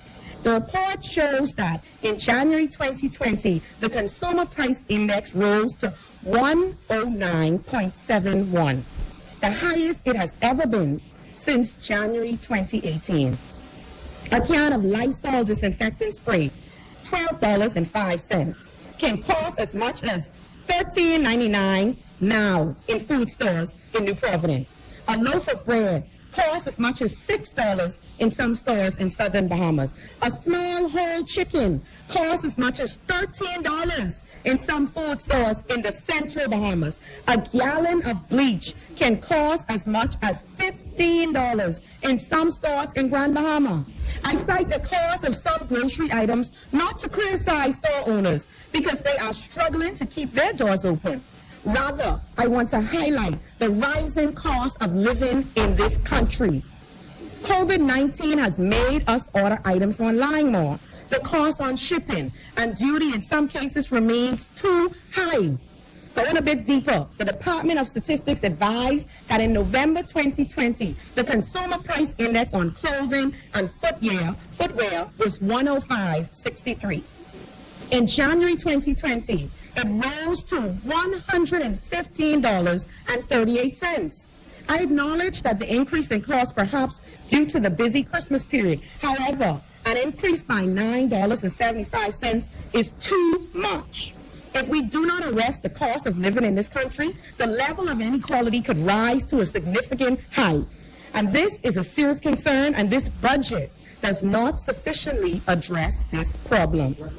Madam President, in this report entitled Managing the Gender Gap, a picture of the socioeconomic trends surrounding COVID-19 in the Caribbean with a gender lens, released in December 2020. Let me read that title again so some of y'all can go and research. The title is Managing the Gender Gap, a picture of the socioeconomic trends surrounding COVID-19 in the Caribbean with a gender lens. Released in December 2020, the Inter-American Development Bank found that job losses at 50.2% in the Bahamas was the highest among Barbados, Guyana, Jamaica, Suriname, and Trinidad and Tobago. In the Bahamas, low-income and middle-income earners reported job losses of 81% and 50% respectively. Digging deeper into the report, single women in the Bahamas accounted for the largest demographic reporting job losses at 56.2%, more than 17% higher than single women reporting job losses in Barbados. This observation is most concerning as women head many households in our country. Therefore, I ask, what is in this budget to address this reality? On a brighter note, the report showed that businesses headed by single women accounted for the lowest percentage of closures in the Bahamas. This observation demonstrates that women are capable business owners. And I do not intend to advise the Prime Minister. However, perhaps he can see fit to include a few more women in his cabinet. Because it is sad that there's only one female around. You don't have no more time. Time is up. Kapoosh. This is your last hurrah. You hear my colleague? No more time. Done. It's sad that there's only one female voice around the cabinet table. One. When women play an active role in our society. And your colleague just spoke to it before I stood on my feet, so hush. While I believe the Prime Minister has the right to select his cabinet, I also think it is important that the cabinet reflects the diversity of our economy. Madam President, we are in an unprecedented health and economic crisis. Like the other side, love to remind us. While the government has spent considerable sums of money in addressing COVID-19, there were times when some members of the public felt that the national leadership provided during the height of the pandemic was confusing. Some persons had to endure long lines to receive social benefits, and there were long lines at supermarkets across New Providence at some point. There was also the public perception of discrimination at some point, and that some air travels were allowed while some were not. During the first hard lockdown in April 2020, details emerged that a private flight with permanent residents was allowed into the country in violation of the emergency orders at the time. It was later revealed that the permanent residents were allowed entry because they were donating urgently needed COVID-19 test kits. Furthermore, we heard about someone traveling to bury a dog. Another moment of discrimination related to restaurants. Some restaurants could open, while some restaurants were not allowed to open. I recall vendors at Awaki and Potter's Key not being allowed to open for some time. And at another point, I can recall where little or none public notice was given of a lockdown which resulted in public protests. In moments of a national crisis, unifying and empathetic leadership with consistency and a fixed course is important. Visionary leadership, guided by good policy, a policy that focuses on people is vital. And that's the sort of leader that the PLP has. Visionary leadership. I bring that in for my good colleague, Minister Folks wanted me to bring that up. Visionary leadership. Let me wake y'all up. Madam President, education must be a critical area of focus for our country. With this budget, and with previous budgets across various administrations, the spending on education accounts for a sizable portion of public spending. Now more than ever before, we need a transformative education policy.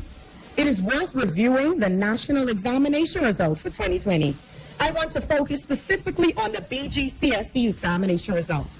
In revealing the results, I noticed that the Minister of Education combined the results for the private and public schools. I wonder about the performance of public schools only. According to the Minister of Education, 68.29% of students achieved an A to D grade in 2020. In Jamaica, the percentage of students earning an A to D in the CSEC was 76.5%. Our students are being outperformed. Greater effort is needed on curriculum reform and the empowerment of leadership at the district level. Absolutely. Each district that oversees the various schools need to have a realistic plan for maintaining and improving academic results year over year. Wow, we got some bright ladies. We also need parents to be more involved in the education of their children, but parents must be supported, included, and part of a functioning system. Yes, we do have very smart women in the PLP. Leslie Bryce, Pia Glover, Lisa Rahman, Pat DeVoe, and the Honorable Gladys Hannah Martin. Of course, Senator Joseph Colby Davis. Let's put it to the test and ring the bell then. Madam President, indeed these are challenging and unprecedented times for the Bahamas. We understand the background in which the budget for 2021-2022 has been developed. However, I am concerned that the current budget does not sufficiently address the economic fallout and the growing inequality, not just economic inequality, but also the growing divide between living on New Providence and living on a family island. And I did not mean to forget the one and only in Grand Bahama, Ginger Moxie. Nelson Mandela, don't hurry home. You can find out very soon. Ring the bell. Nelson Mandela, a former president of the Republic of South Africa, once stated, "Good policy does not matter." I agree with that statement. Good policy does matter. I agree with that statement. That one. It does matter. I agree with what the AG said. I agree that good policy does matter. This national budget is a major policy. Good public policy should achieve its stated goals and positively impact the lives of people. The theme of Prime Minister and Minister of Finance budget communication was accelerating recovery from restoration to growth. To accelerate means to increase in speed or to increase the rate of occurrence. By using the adjective accelerate, the Prime Minister and Minister of Finance is suggesting to the Bahamian people that the economic recovery will be quick. However, later on in his budget presentation, the Prime Minister and Minister of Finance stated that our economy will not likely return to full capacity during the upcoming fiscal year. Now, to be clear, I am not suggesting at this time that the Prime Minister and Minister of Finance is being untruthful. However, as a public official, we have a duty to not confuse members of the public by sending conflicting messages or create unrealistic expectations. The public does not want us to sugarcoat or pretty up reality. And I heard the Minister of State, Senator Thompson, speak about providing hope to the people. And while I agree with the good senator, one of my favorite F&Ms, I say that on record, because this might be the last time I cross from him. The hope and the message must coincide with one another. Otherwise, you are providing false hope. And we all know how Bahamians feel about a particular group of people that loudly chanted, "It's the people's time," only to gain power and work hard to satisfy the wealthy 1%. Hit dog will holler. Madam President, this budget debate is unfolding as our nation prepares to observe its 48th anniversary of independence. And 19 years before 2040, a significant year that serves as a milestone for achieving the goals and aspirations of Vision 2040. Any analysis of the budget must be conducted with consideration of our long-term national priorities and the current realities facing the Bahamas. It is worth recalling the national priorities as outlined in Vision 2040. The people of the Bahamas desire a country that is safe and well-governed. The people of the Bahamas desire a country where the innate potential of each person is respected, nurtured, developed, protected, and enabled to flourish. The people of the Bahamas desire a natural environment and infrastructure which promotes a healthy, resilient, beautiful, and modern society. The people of the Bahamas desire a strong, competitive, vibrant, and diversified economy which allows for a dignified existence. Vision 2040 promises a nation that is safe, environmentally friendly, developed, and a diversified economy. Madam President, every country has been affected by COVID-19. The pace of recovery will depend on the strength of economies pre-COVID-19. According to the International Monetary Fund, the Bahamian economy grew by 2.3% in 2018. In 2019, our economic growth was less than 1%. In 2020, the economy is projected to have contracted by over 16%. The recent volatility and decline of the Bahamian economy have been painfully felt by our people. Since COVID-19, things have gotten worse. Today, many people are out of work. Some have been without a steady income for more than a year. Far too many households are struggling to keep pace with the rising cost of living. This is the reason for concern, and I am not certain fancy boards with graphic design and some incomplete plan or a book with pretty colors and nice pictures entitled Access to Acceleration has presented a viable plan to remove us out of this slump and stagnation. I go further, Madam President. According to the Prime Minister and Minister of Finance, total government revenue for the 2021-2022 fiscal period is estimated at $2.24 billion, with total recurrent expenditure estimated at $2.83 billion, and capital expenditure estimated at $372.4 million. The deficit for this year is projected at $954 million, some $79 million less than the estimated $1.33 billion deficit reported for fiscal year 2020-2021. According to the Central Bank of the Bahamas, the government's direct debt stood at $9.503 billion as at the end of March 2021. In an interview with the Tribune newspaper published on May 25, 2021, the acting financial secretary, in an article entitled From Burners to Earners as Debt at 100% of GDP, is quoted as having said, the ministry isn't particularly concerned about the debt ratio. That represents where the economy was when there was a substantial contraction due to COVID-19. It is a transitory number. The size of the economy has rebounded because it has started to reopen. The utterance of the acting financial secretary directly suggests that the Ministry of Finance is not viewing the issue of the growing national debt seriously. Absolutely. To be fair and transparent, I do not believe. Let me finish this. Let me finish it because you may be correct. Madam President, point of order. Point of order. Madam President, I cannot allow that statement to remain on the record. The Ministry of Finance through the acting financial secretary, his statement, Madam President, his statement was that the deficit, when he said transitory, meant that it was as a result of COVID-19 and a result of Hurricane Dorian, that it was not a permanent institutional situation, but it was caused by these particular events. His statements, Madam President, in no way indicate that the Ministry of Finance, that he, myself, or the Prime Minister is not taking this debt seriously or the deficit seriously.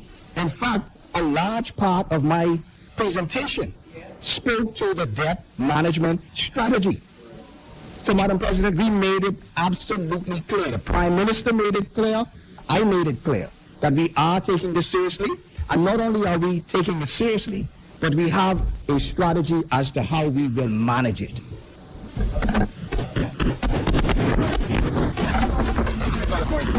That's the opinion. That's fast. We believe. That's what I believe. I thought that was a point of order. Taking it serious because this budget don't reflect it. Y'all offering everything. Yeah. Madam President, thank you for that, Senator Thompson, but that wasn't the point I was making. To be fair and transparent, I do not believe that the acting financial secretary intended for his comments to be viewed in that manner. That's why I asked him to wait. However, I am most certain that the Central Bank of the Bahamas and the International Monetary Fund, IMF to name a few, are particularly concerned. Regionally, we have seen a few of our sister Caribbean nations, for example, recently Barbados and a few years back, Jamaica, having to undergo financial and debt restructuring. A growing national debt means that more of government revenue must be directed towards loan repayment. A glaring observation that the numbers behind the budget makes painfully clear is that the public finances of the Bahamas is ill prepared to withstand any further economic shock. For example, be it a hurricane or even any significant fluctuation in oil prices. We are not prepared. So hint, hint to the Prime Minister, if you want any chance to win the next general election, you better not go past September. Our country has not fully recovered from Hurricane Dorian. According to the Inter-American Development Bank, the storm cost over $3 billion in losses. However, the lessons from the storm have not been fully factored in public policy, as many of our islands remain without adequate and fortified hurricane shelters. One of the greatest threats to government expenditure is the fluctuation in oil prices. Increases in oil prices can lead to government exceeding its expenditure estimates. For many Bahamians, households, it can lead to increase in electricity and gasoline bills. At the end of April 2021, the price of crude oil was $65.58 per barrel. At the end of day, 23rd June 2021, the price of crude oil was $73.03. According to several economic analysts, the cost of crude oil is expected to continue to increase. In the United States of America, the cost of gasoline is on the rise, with today cost per gallon up by $1 in comparison to last year. Madam President, I also know the recurring subventions to several government agencies exceed $427 million. While I am not criticizing the figure, I would like to know what the plans are behind the boards of the various agencies to reduce reliance on government for financial support. For the alleviation of doubt, I am not advocating reductions in staff specifically. I want to know what plans are on the drawing table to grow revenue and enhance profitability. For far too long, boards of public corporation have been used to reward political loyalty at the expense of productivity, results, and value.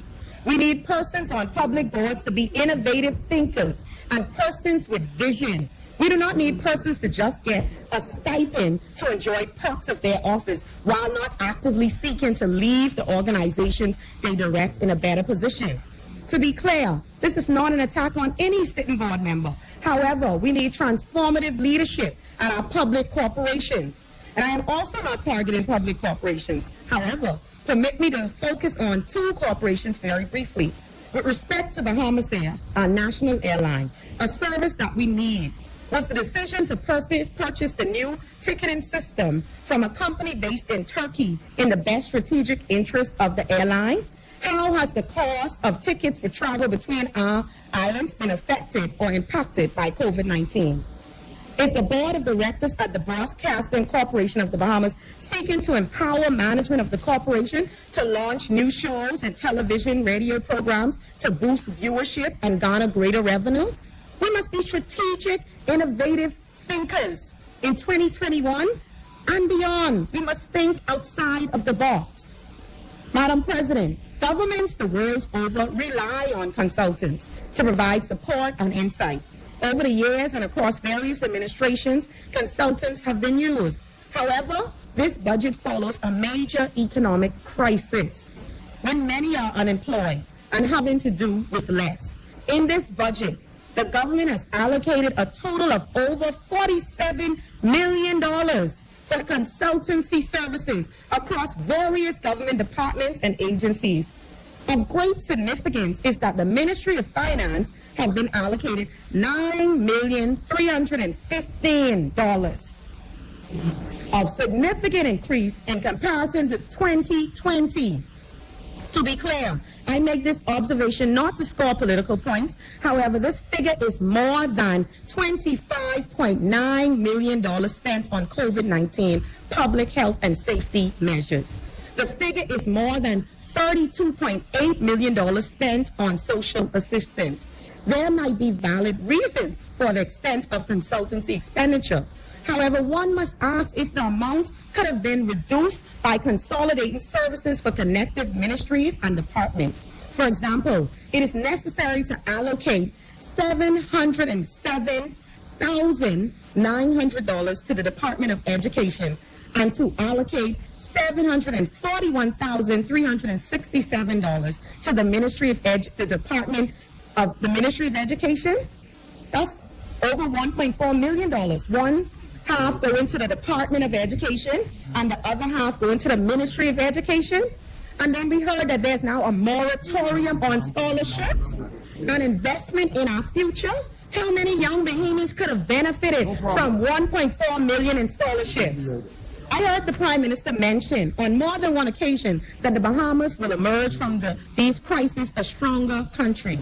What a better way to ensure this stronger and more secure future than an investment in our most valuable resource in our future, our young people.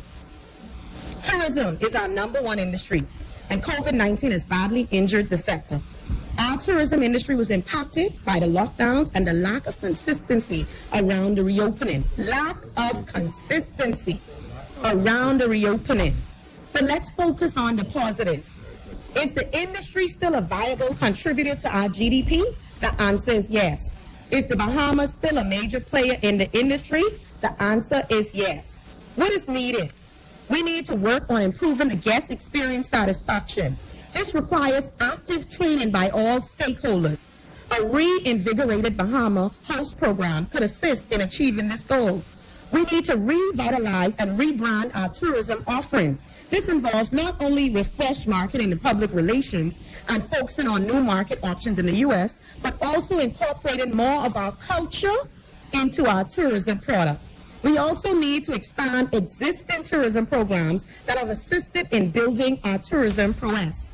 For example, how about expanding the people-to-people program to include an international scope where Bahamian families living abroad can host Bahamian dinners to possible visitors featuring our cuisines? The ability of our tourism sector to quickly rebound depends on improving visitor satisfaction and creative thinking. Madam President, the challenge with the housing market is that there is a significant deficit in housing solutions for lower and middle income earners. The down payment and legal costs make the path to home ownership difficult for many. As I said earlier, I am on the ground. As I talk with renting families in Elizabeth, one of the key concerns is affordable housing. I am sure that is a key concern for many other Bahamians. As policymakers, we should stop for a moment, ask ourselves, would the average Bahamian prefer paying $800 a month for a two-bedroom apartment or an $800 a month mortgage payment for their own home? This government has not done a good job in the housing program or creating new government subdivisions. In fact, most marginalized and disenfranchised communities in this country are left out of the affordable housing initiatives or programs. Further, our present public housing or affordable communities do not incorporate designs for disabled, as seen in the approved architectural plans for Carmichael. Where is the ramp access, widen halls for mobility, and disabled bathrooms? Let's not talk about bringing hope to people and miss an entire community. We must ensure our policies are responding to the masses, not the few. And there remains to be a housing crisis in this country. If the government is serious about assisting Bahamians, crafting effective policy that corrects the deficiencies in housing is a great place to start. Because, Madam President, one of the single greatest investments a person can make is purchasing a home. It is a form of empowerment. Madam President, a growing, thriving economy is built on strong and successful small and medium-sized enterprises. With COVID-19, small businesses bore the brunt of the impact. It is a fact that SMEs are the first place the most vulnerable in our population go to spend their money. So my party's tours of small businesses, led by our visionary party leader, and one for you, Minister Folks, again. We have gained a greater understanding of the concerns of business owners. We must find, I add that for you. We must find a way to extend the concessions offered to foreign investors to our Bahamian-built businesses. We cannot offer the foreign investor the whole bread and crumbs to our SMEs. Madam President, much news has been made in the last year about our natural resources. We have even had a select committee assembled to study this topic. When we look at diversifying our economy, has anything been said about how we use our natural resources to help in this regard? If you look at salt, a relatively cheap commodity produced in the Bahamas by Modern Salt, a company which I might add pays a minimum wage of over $10 an hour, twice the average of the national minimum wage. Salt can be used to make a variety of high-value products, such as baking soda, bleach, chlorine for PVC production, etc. Inagua should be a place where there are several different industries that sell products more valuable than the salt in its crude form. When we look at limestone, several high-value products can be developed from limestone. So even if we purchase the crude material, we can create a number of new companies that create good quality middle-class incomes. We must think outside the box. Madam President, my party has crafted a comprehensive economic plan to promote recovery and growth. In our vision, we outlined a plan to reduce VAT to 10% for 12 months, with annual reassessment, help SMEs, and pursue debt restructuring. We need to have strong leadership and a solid economic plan to move our country forward. The PLP is ready and prepared to govern. And Madam President, let me stick a pin there and demonstrate to the Bahamian people how unashamed this clueless, lost in translation, fake national movement, gangster menace-led government will do and say anything to gain your support and trust, because they know they are G-O-N-E gone. Madam President, there's a difference between plagiarism and paraphrasing. I would ask the Honorable Senator for the statement of that is nothing but authority, and we have never directly on nothing anywhere before. That's the only time we do that's that is not what she said. That is not That's what she said. Get down on not what she said. You said, I heard gangster like. The honorable senator said that the prime minister was a gangster, and that is way too far. That must be withdrawn. Okay. Please, I call on you, Madam President, to use your authority on this matter.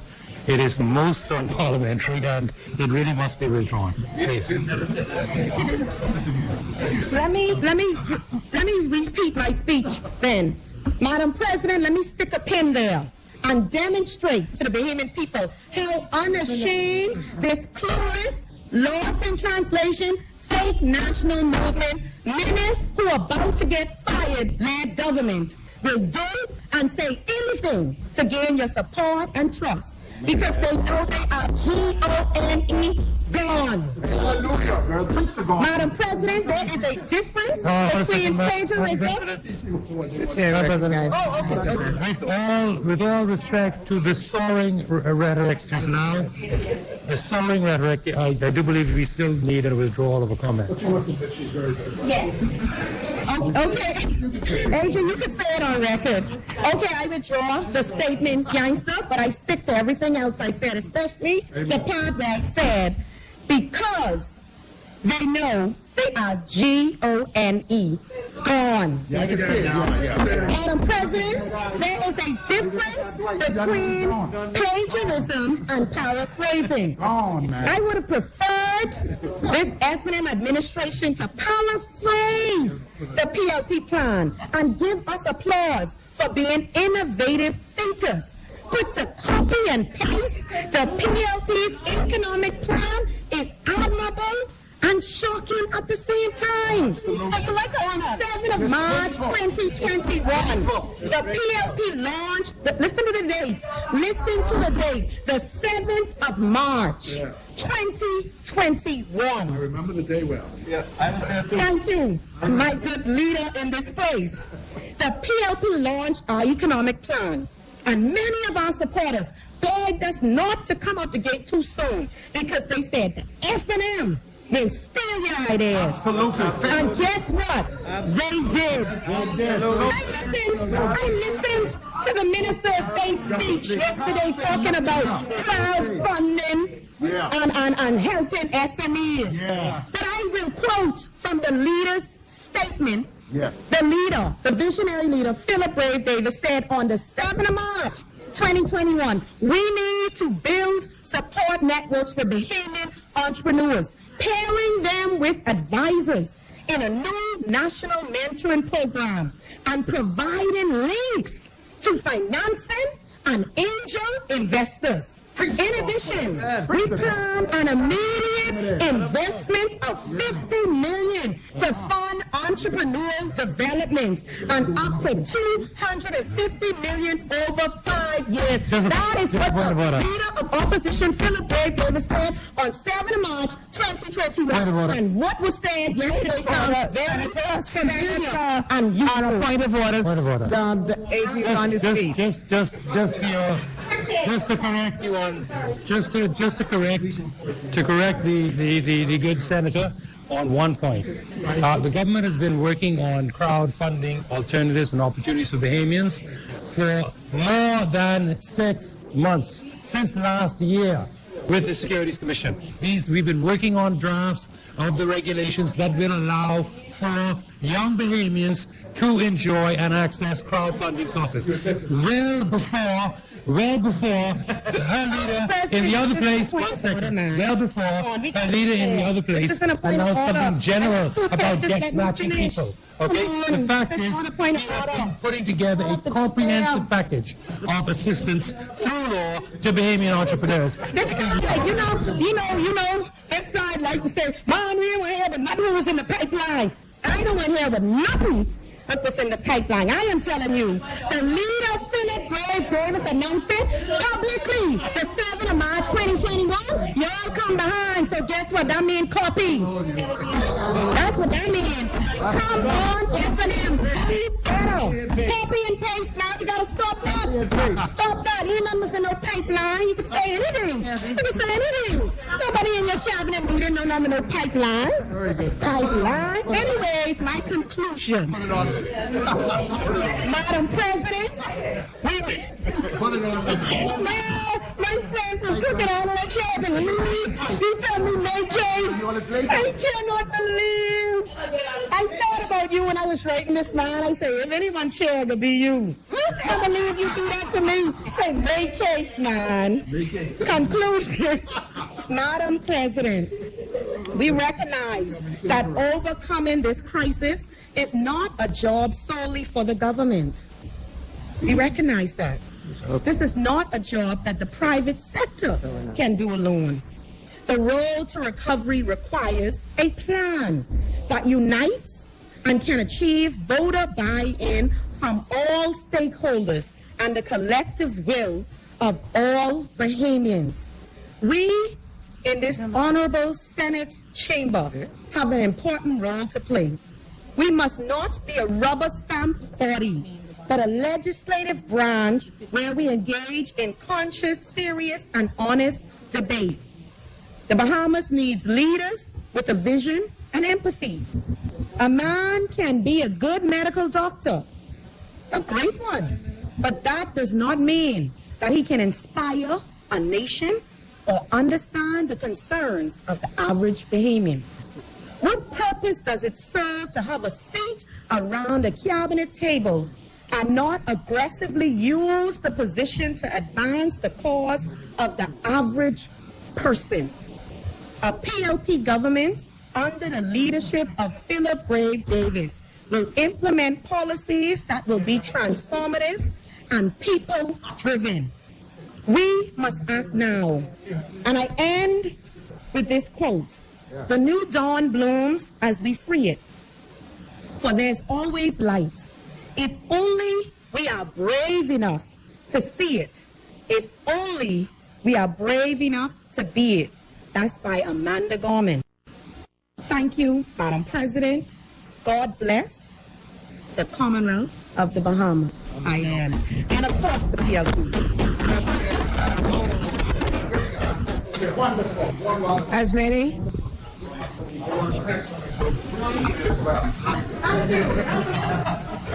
Thank you, Nkrumah. Oh, it's heavy.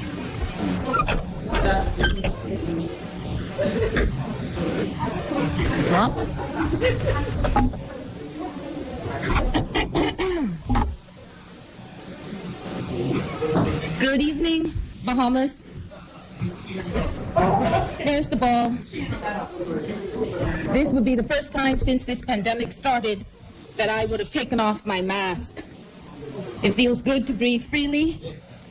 I'm fully vaccinated, and I know several of my colleagues also are, and so therefore I feel safe to take off my mask for the duration of this contribution. I will, however, put it back on after this contribution, as I'm not 100% certain as to the status of all of my colleagues, and those who are not vaccinated may still pose a risk to me. So, that being said, once again, it is my honor to be here to address this Senate. It's only my second time addressing the Senate on a budget, and I hope the Prime Minister is listening, because when we win this next general election, I sincerely hope that I will be afforded an opportunity to speak to our next budget in 2022. So, Madam President, it is my honor to rise to support the passing of what I think is an historical budget.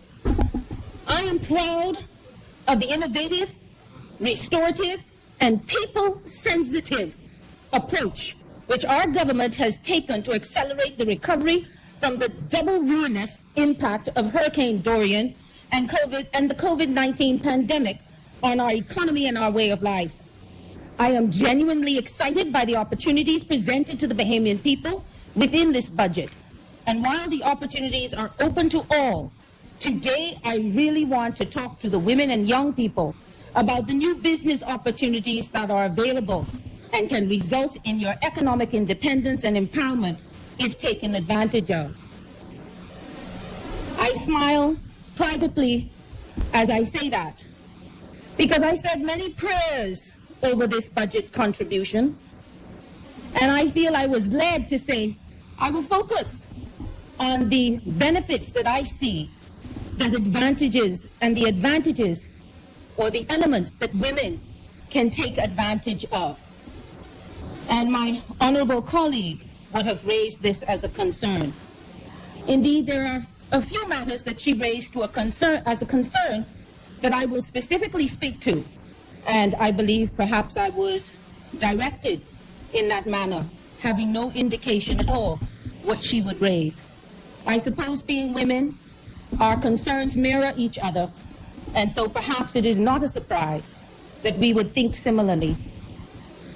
In this budget cycle, the government is now in the phase of implementing the accelerated Bahamas recovery plan.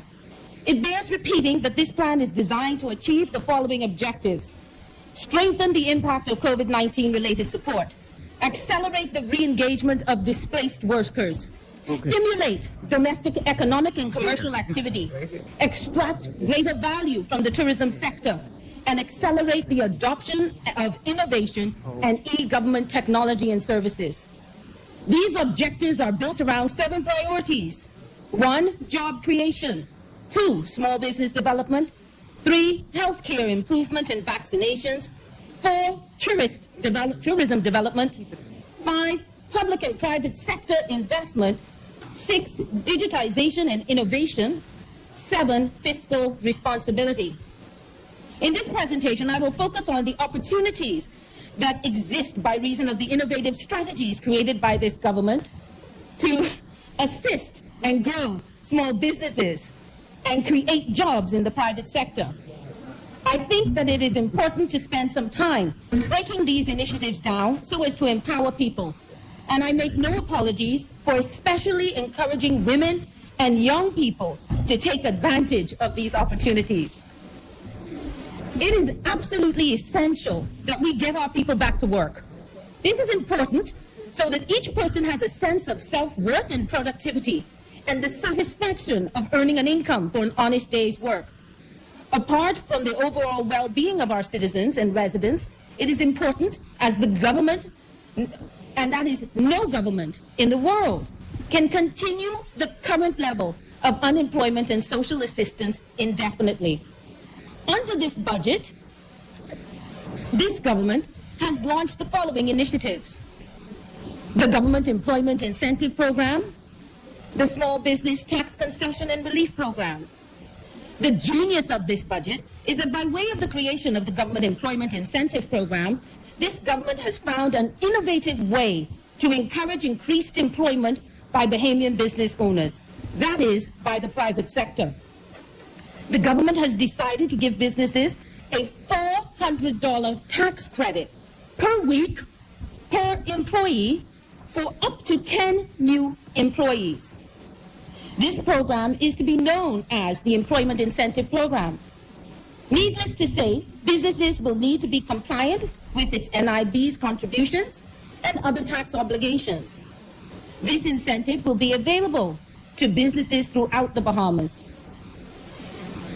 This initiative is, in my view, extremely powerful because it enables existing businesses or new businesses to go and seek employees. It encourages the private sector to bring them on, and if they are new employees, the government will cover their wage up to a maximum of $400 per week per employee by way of a tax credit. This is very valuable not only to new businesses, but also to businesses that wish to expand. This is perhaps one of the most innovative ways we can encourage our people to continue to buy in to our own economy. Bahamians have long, in my view, rightfully complained that in our own country, we cannot access the same type of incentives that big businesses and foreign investors can. It is of note what I'm about to say, as my colleague on the opposition side specifically raised this issue. But it seems that she failed to catch that this government, in her reading of the budget and all of the publications, that this government, this F&M administration, is doing something about this.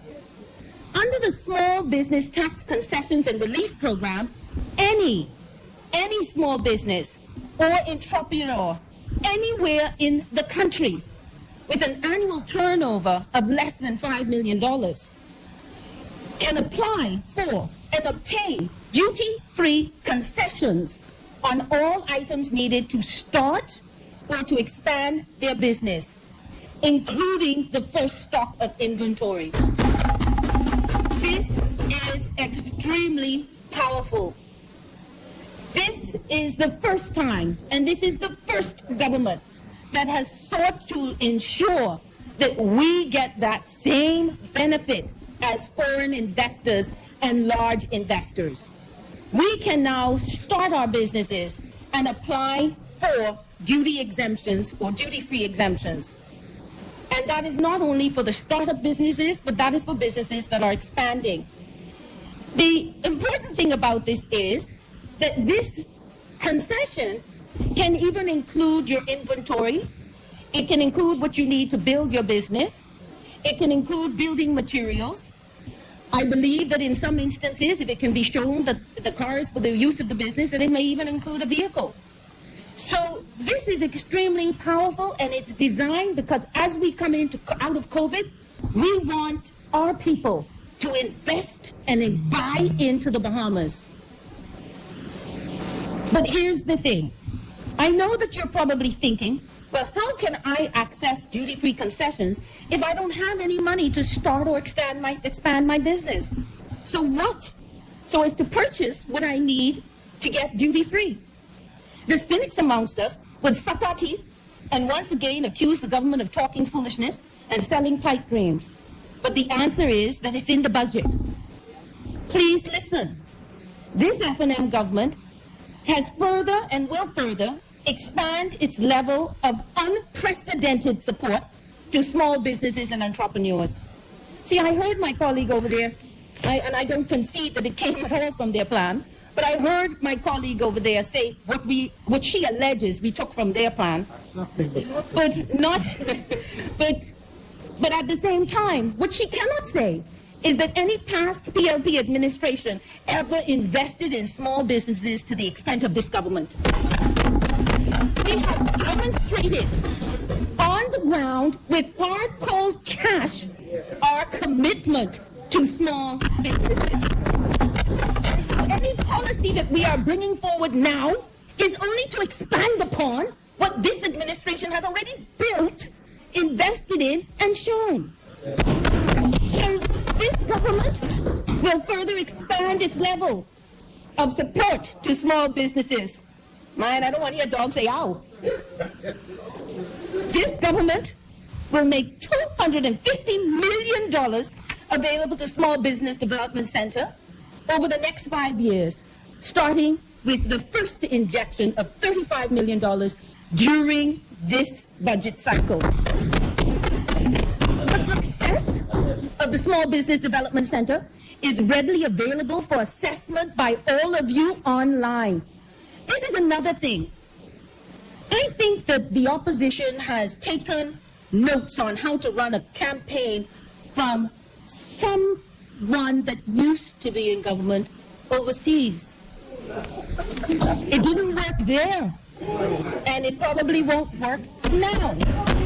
They feel that they can just keep saying things and saying things and saying things that are untrue, and you will just believe it. Oh, there's no fiscal responsibility. There's no information. Explain it.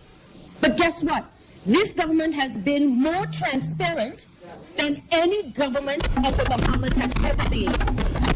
Any day of the week, you can go to the Ministry of Finance's website and pull up documents, briefs, summaries, explaining where the money went. So if you go to the Small Business Development Center site, this is a fully transparent agency. If you visit that site, you will see full disclosure of every business that received assistance via the Small Business Development Center and the amount that they received. So when you go there to go seek your loan, don't think it's going to be in private if we're in charge. It's going to be right there where everybody could click on it and say, oh, CC and so business, they got $5,000 from the government. They got $500,000 from the government. They got whatever it was from the government. It's right there. Log in and look. We do not do our business in the dark. The fiscal policies and government expenditure of this government is available to all to see and access online. In fact, this government recently published its combined 9-month fiscal snapshot and report on budgetary performance for the fiscal year July 2020 to March 2021, and the more detailed 9-month report on budgetary performance July 2020 to March 2021. I digress to state that the first document neatly summarizes with graphics how much VAT money was collected, alongside all other monies collected by the government through taxes, i.e. the tax revenue summary. And it explains right alongside it, with simple graphics, the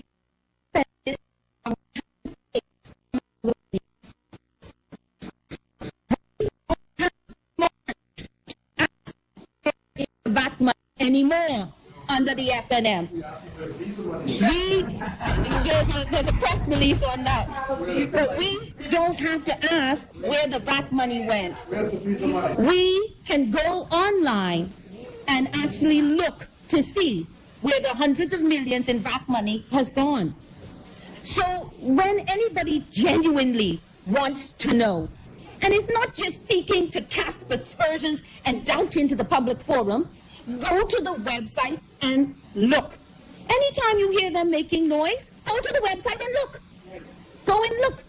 And if the answer is not there, then ask a question, rather than pose wild solutions and accusations and theories as to where monies have gone. Ask the question. Okay, where's the piece of money? The AG has already said the explanation will be given. This country has never had such transparency.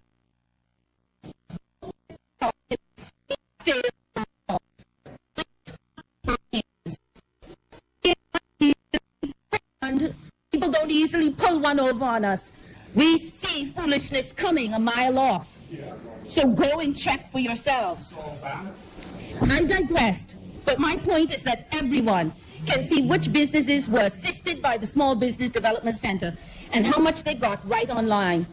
The larger point that I am making, though, is that by checking it, you will see that this government has already delivered on the promises that were made with respect to the role and functionality of the Small Business Development Center. You can see where the money went. You can touch where the money went by patronizing those businesses and entrepreneurs. And by way of this further commitment of $250 million over 5 years, you have a chance to apply for and benefit from funding through the Small Business Development Center. This government is also supporting the Bahamas Development Bank with an additional $4 million in funding. This is yet another avenue by which citizens can seek to secure funding for their business ventures. Finally, the government is facilitating crowdfunding. This is huge because it is an advantage for both the entrepreneur and the small investor. In simple terms, crowdfunding would be similar to a local GoFundMe opportunity. Many of us have become familiar with that platform, making it easier to understand the concept. With crowdfunding, the entrepreneur pitches a business idea or concept to the public. The public then have an opportunity to invest in that concept with the expectation of a return. They can invest as little or as much as they wish to risk. I read in social media great cynicism being expressed by pundits. They questioned the government's sincerity or commitment to this source of venture capital. Well, I am pleased to report that the government was not making false promises. In fact, the government was speaking to something that has already been done. In the June 17, 2021 Eyewitness News report, the following headline appeared: Official launch, Bahamian crowdfunding platform and stock exchange to go live early next month. Exec says anyone will be able to participate with amounts as low as $25. Anyone. So crowdfunding is here as of next month. According to the article, the name of the platform and the stock exchange will be Arawak X, which will also be a publicly traded company. So what that means is that we can also take the opportunity to invest in that particular company by buying some of its stock. Again, when this government talks about a policy or expenditure of money, you can see it, you can touch it, and you can engage with it. So, with these business opportunities, incentives, and financing streams, the government has created an opportunity for Bahamians to go into business and to enjoy incentives to encourage them to do so. Why did I say that this presentation will be targeted at women and young people? Because I want to encourage them to take advantage of these opportunities. If you have a dream to start a business but didn't know how you were going to do it because you didn't have the startup capital, now is the time to develop your plan and to make application for startup capital with either the Small Business Development Center or the Bahamas Development Bank. That is not COVID. Everybody, I should really say, in the name of Jesus, that is not COVID. No, seriously, as I've disclosed here in this place before, I do suffer from an asthma cough. But I'm fully vaccinated. So why did I say, oh, sorry. Jenny, for you, I can put on my mask. But still, I put on my mask out of courtesy for you. Yeah. So, if you didn't know how you were going to do it because you didn't have startup capital, now is the time to develop your plan and to make application for startup capital and with either the Small Business Development Center or the Bahamas Development Bank. This is not a dream, as during this pandemic, more than 1,000 small businesses were approved for loan and grant financing, with a total of $45 million being disbursed. Should you be approved, you must take advantage of the tax concessions and apply to bring your first inventory for your business in free. If you need an employee to help you, now is the time to hire one and to claim the tax credit for their wage. Pursuit of these opportunities can bring about economic independence and stability. Just a quick working example of this is, if you think about it, many women, and I'm speaking to women, started cottage industries and businesses during this pandemic. Perhaps you started a food cooking and delivery business. It has been successful. You recognize its potential. In fact, in many cases, it has earned you a greater income than what used to be your primary job. You want to continue to do it, but there are constraints. You realize that your business could be greatly improved if you can invest in a commercial stove, a commercial oven, a fridge and a freezer, a delivery vehicle, and someone to assist you prep the meals and deliver the meals. This would make you much more profitable.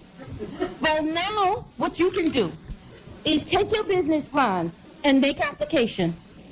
Once you are approved, you apply for the tax concessions, and as a new business, you can bring in your first inventory duty-free.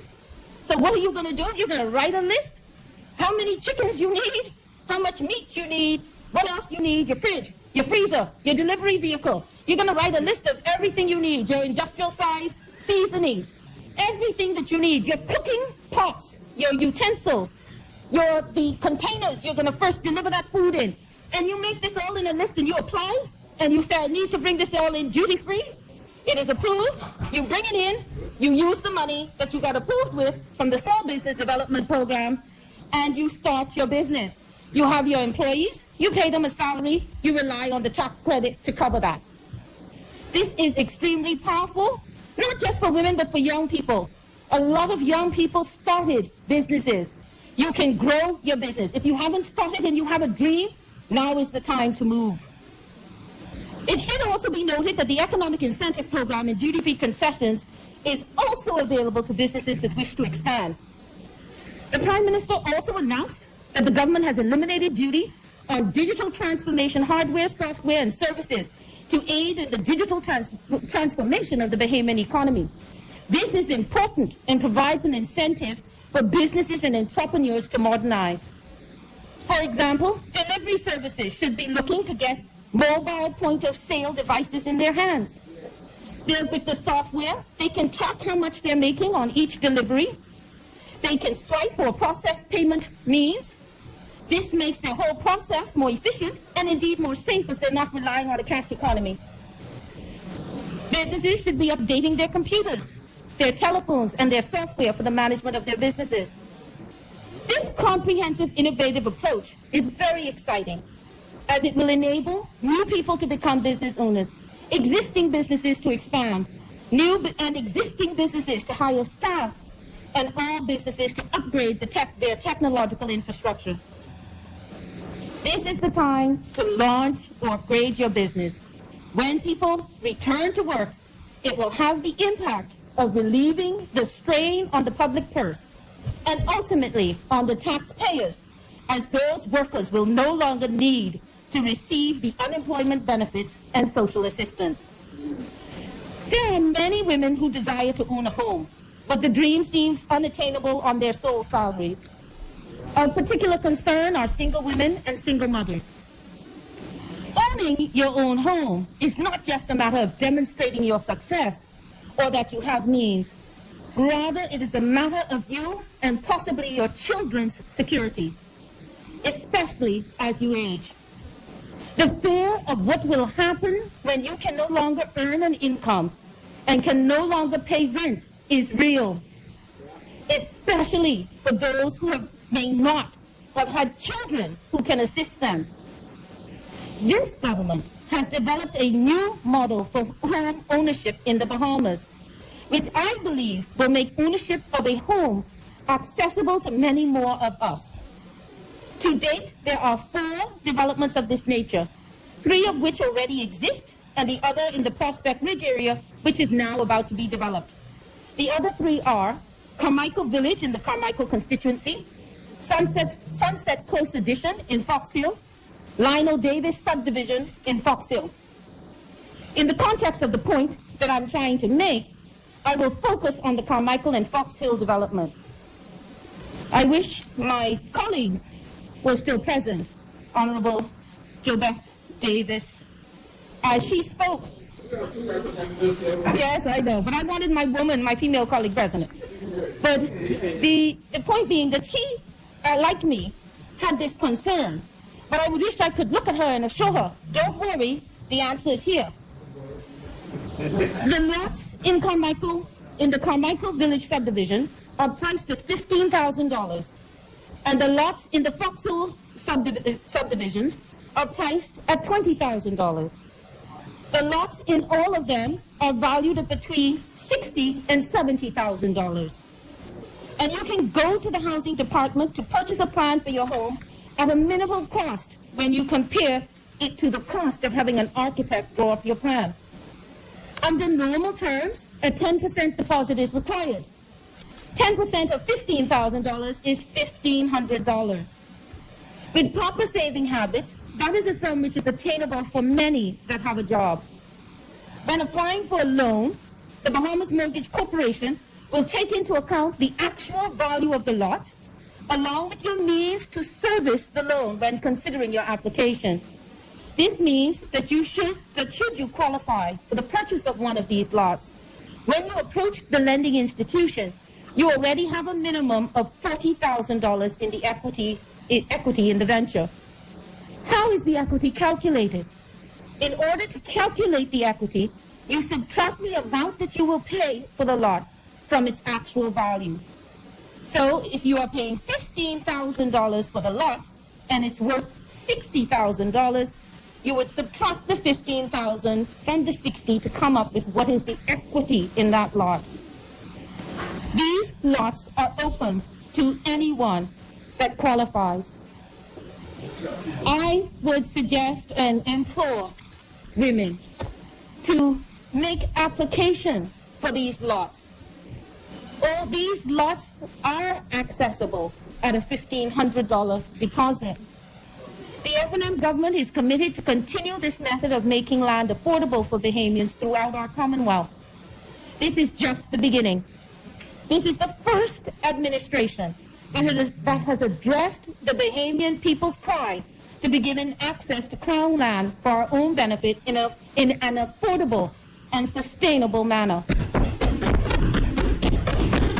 This opportunity is valuable to all citizens, but I again encourage our women to take advantage of it so that they can obtain security and independence afforded by home ownership. And I implore our young people to take advantage of it so that they can also own their own property, a dream that almost all of us did not even bother to have or try to attain at a young age because the cost of land made it unattainable by the vast majority of the people. This, look at a few I've spoken to. It is clear that this government is seeking to make provisions for the people. They are seeking, or we are seeking, to make the land accessible and affordable. We are seeking to invest in them and their small businesses. And ladies, I now want to draw to your attention or to remind you that this FNM government has made a commitment to invest in our children. They have created the concept of universal preschool. This government has continued to fund the preschool grant program. It has disbursed $800,000 to 41 applicants under that grant program in the last fiscal year, from July 2020 to March 2021. The government has made education at the University of the Bahamas and BBTI free. My colleagues, the opposition colleagues, like to now try to make the point that education was free at UB for those students that attained 5 BGCSEs, a program implemented by our FNM Prime Minister in Rome. It was decided by the Minister administration to open higher education to all that qualified or were accepted to UB. Ladies, we want a government that will continue to invest in our children. This FNM government has a proven track record of doing so. Indeed, I challenge the opposition, at their time, not now, to show us 5 schools that they have built in this Commonwealth. Well, I say 5 schools that they have ever invested in for our children. Just 5. No, sir. I challenged you. I'm sorry, on a point of order. I've challenged you on this before. It is. No, Yes, I'm no. challenging you back. I mean, that is No. clearly false. No. It's clearly false. Is this a point of order? It's clearly false. Please stop my clock. False. Please stop my clock while he's interrupting. Please stop my clock. False. It's false.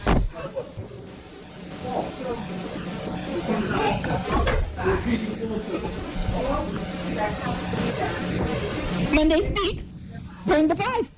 Bring the 5. But, and I'm not talking about those post-independence. I'm talking about post-1992. Post-1919, the FNM was a power. The bill of school. You all didn't have 10 years? Anyway, so I would challenge you ladies.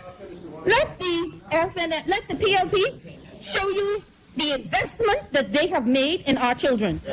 And when you think of what government you want, think of your children.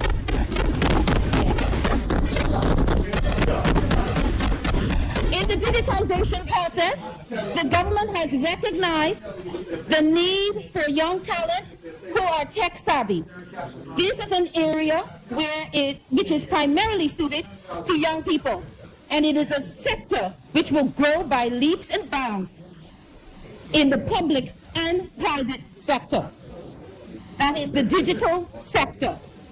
In recognition of this need, the government has earmarked $1.5 million to enlist 75 new college recruits between the ages of 18 and 30 throughout the public service.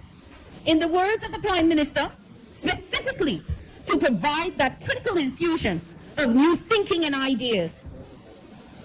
Again, this government is recognizing the value of our young people to contribute into meaningful public service and roles to bring us forward into the future. And that is just a start. When preparing for this contribution, another standalone concession came to my attention. I am a member of an apolitical women's organization called WU, Women United. I enjoy the unity of sisterhood in that group, the members of which, for the most part, lay down their political colors and come together to advocate for all women. The majority of women in that group are not on the political front line, but most of them are on the front line of all aspects of our society, performing heroic philanthropic acts. Excuse me.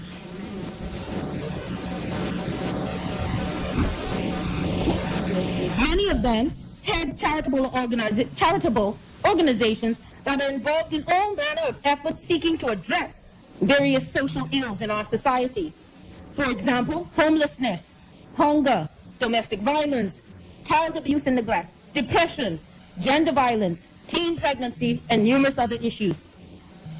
This particular concession could be of assistance to some of their organizations. The government is amending the VAT Act so that no VAT will be payable on a conveyance from individuals or businesses to a non-profit organization. This means that individuals and businesses can give a gift of land to a non-profit and or to religious entities, educational institutions, or civil organizations. And no VAT will be payable on that transfer. This is important, as during my career, I have encountered at least one situation where a person wished to give a parcel of land to a particular charity, but said that they would not pay what was then the stamp duty on the property. The charity did not have and could not raise the stamp duty.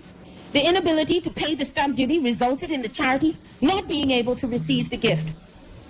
This amendment changes that so that that will never happen again. Madam President, as the nation geared up to the 2017 election, political pundits and the population at large questioned whether Dr. Minnis had the right stuff to be the Prime Minister of the country. The opposition openly made fun of him, disparaged him, and sought to humiliate him at every chance they got. They treated him with contempt and ridiculed him.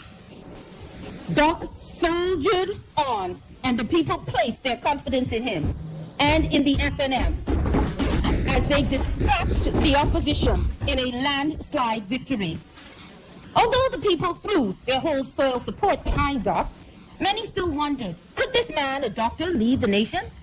Well, now I hear all around me as I encounter people the calm assurance that Doc was the only man for these times. We are and we're blessed that our Prime Minister is a doctor. We have had at our helm a man who is trained to understand the threat that we and the world faced and continue to face, and in so doing, he did not hesitate to take the necessary difficult steps as advised by Dr. Dow Regis and her team, and well ahead of other developed nations. While these steps were not easy, and while we all suffered, they ensured that our health system was not overwhelmed with citizens suffering from the COVID virus. While people may not agree with all of the decisions that were made, they admit that the country is blessed, that he was the man at the helm when these dual crises struck our Commonwealth, and not the other option that was available to them in May 2017. And not this current opposition that flip-flops and says whatever is politically expedient and popular as they address the COVID crisis, and whose leader, after openly flaunting the emergency orders, abandoned us and scuttled off to the United States for medical care, an option that is not open to most of us. I'm sorry. When he caught COVID. I have to object to that. First of all, the man was ill. He took a medical decision to save his life. So don't come with that malarkey in here. Don't come with that malarkey in here. To question, the malarkey is to question the man's healthcare choices. I mean, this is disgraceful. It's absolutely disgraceful. And you'll need to cut it out. People take the choices to save their lives. That's what they do. Yeah, Madam. Come with that foolishness. Yeah. Madam. You come for me too? I just want to lower the temperature a little bit. What Senator Dean did was stated the facts. Thank you. She lied. She lied. Said he skulked off. He skulked off. Madam President, He skulked off. He abandoned us. That's the import of what she said. He made a medical decision to save his life. That's what he did. yeah, Senator Mitchell, could I put my case and then I will sit down and then you can get him? I'm not going to have a shouting match with you or any senator, okay? What Senator Dean did was stated the facts. She didn't mislead senators. She didn't mislead the nation. She just stated what happened. Now, we know this is a very sensitive matter with the opposition, and it should be a very sensitive matter with the opposition because it is a matter of being nationalistic. What? Point of order. Point of order. I'm not finished. He is misleading this House. It is not nationalistic. It is not nationalistic. It has nothing to do with the nation. Madam, This is foolishness. Madam President, I would like to state what I think is my point of order. I am going to sit down, and then Senator Mitchell, Senator Davos, Senator Streeting, they can get up and make their points. But I am not going to have a shouting match here. Okay? That is the view that Senator Dean is putting forward. We have the right, and every senator has the right to put that position forward. And they can take objection to it as they did in the lower house, they can take objection to it here. But those are the facts. I have two daughters who are doctors. So I fully understand the situation. But I do all of my medical treatment here in the Bahamas. All of it. My annual checkups, I do right here in the Bahamas. All of my doctors that I attend are Bahamian doctors. I do not go to Cleveland Clinic. I do not go to Florida. I do not go to anywhere for my medical treatment. I have faith in Bahamian doctors. And I think Senator Dean has the right to make that point. He does not have the right to impute improper motives to the leader of the opposition to protect his health. The imputation is that he is doing something unpatriotic, that he scuttled off the country. The imputation is clearly a negative imputation. He made a decision to save his life. That is personal to him. And to come with this rubbish and undermining rubbish, it is not. It is just totally disgraceful. Disgraceful for you to do it. Disgraceful for you to say it. Nasty, filthy disgrace. Nastiness. It's just nastiness. Nastiness. It is nastiness. It is total nastiness. No, ma'am. No, ma'am. For you to impute improper motives to this man or this medical, it is nastiness. It is nastiness. It is totally nasty. It is nasty, filthy, vile. Yes. This is sickening. Come with this foolishness. Yes. Thank you so much, Madam President. I rise on a point of order. First of all, the way how the senator spoke on the leader of the opposition's personal health issues is, first of all, disgraceful. The second thing that I want to say is while the leader of the opposition was at Doctor's Hospital receiving treatment, I was in the second room receiving the same treatment. Both of us were in isolation. I was being treated by the same doctors the leader of the opposition was being treated by. I responded to the limited amount of medications that were available in the country. He did not. The medications were not available in the Bahamas at the time. He was advised by his physicians that he should have access to these medications, and he made the decision before he deteriorated to have access to those medications.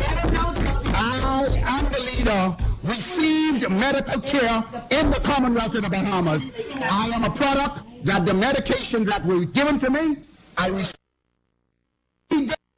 I don't like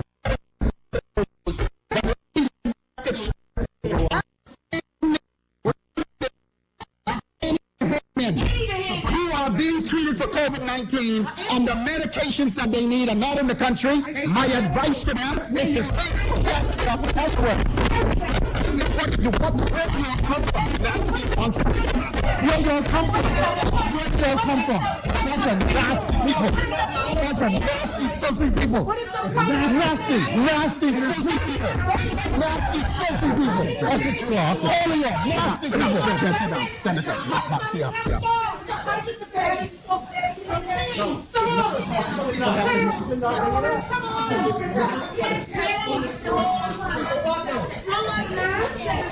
Senator, please.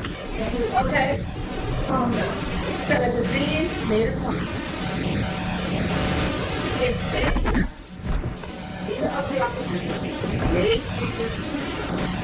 Travel for his health care. I will agree that the word scuttled could have been omitted. Okay?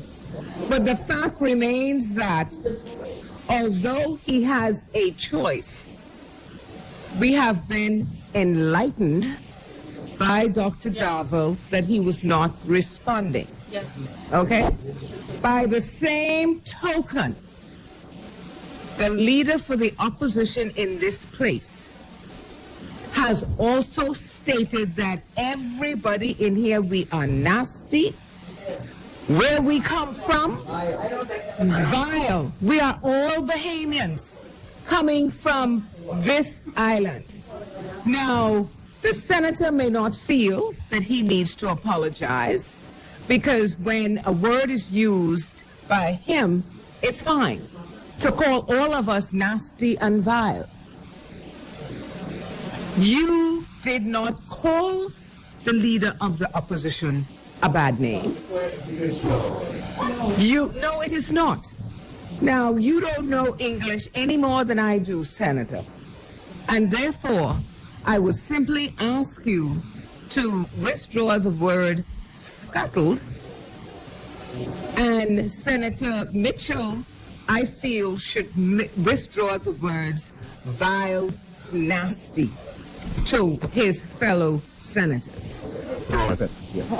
Madam President, thank you for your leadership in this place. We understand. I will not only, I've heard the protests from the other side, I will not only withdraw the word scuttle, but I will also withdraw the word abandon.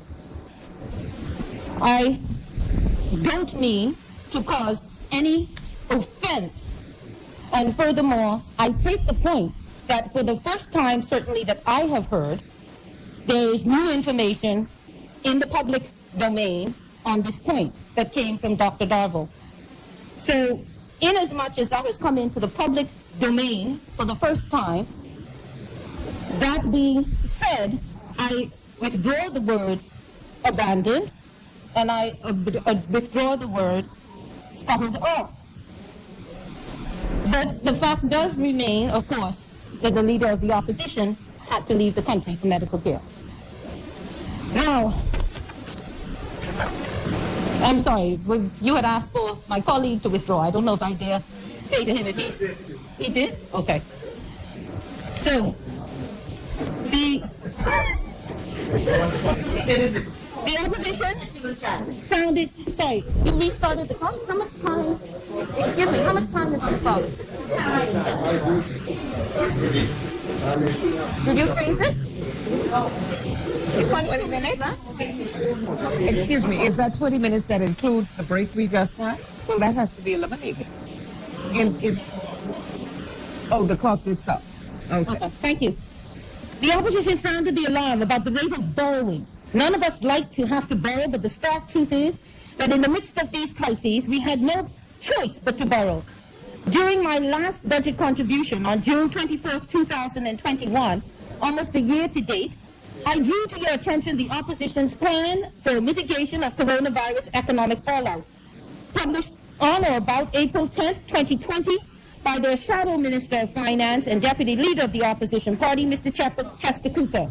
And I do so again now, even though Senator Turner Darius highlighted similar comments by their Deputy Leader around that time.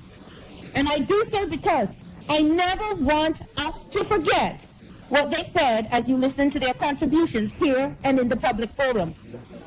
In their plan, they estimated, quote, that unemployment will exceed 30%. And as an aside, they were correct.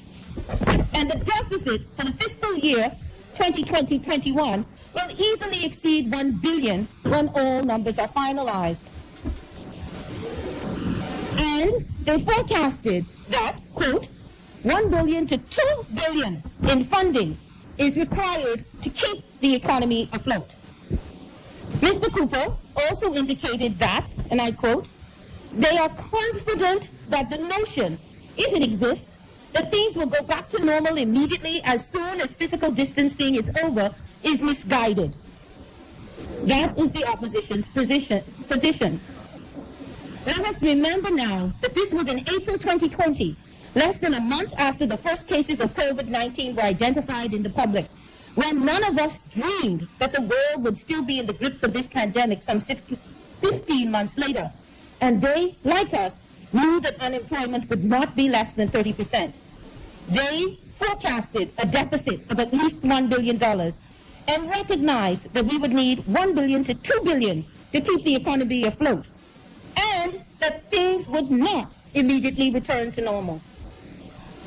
As I have previously drawn to your attention, Mr. Cooper went on to say, understandably, people are heavily stressed and have great misgivings about the national debt and will be mistrustful of the potential significant spending.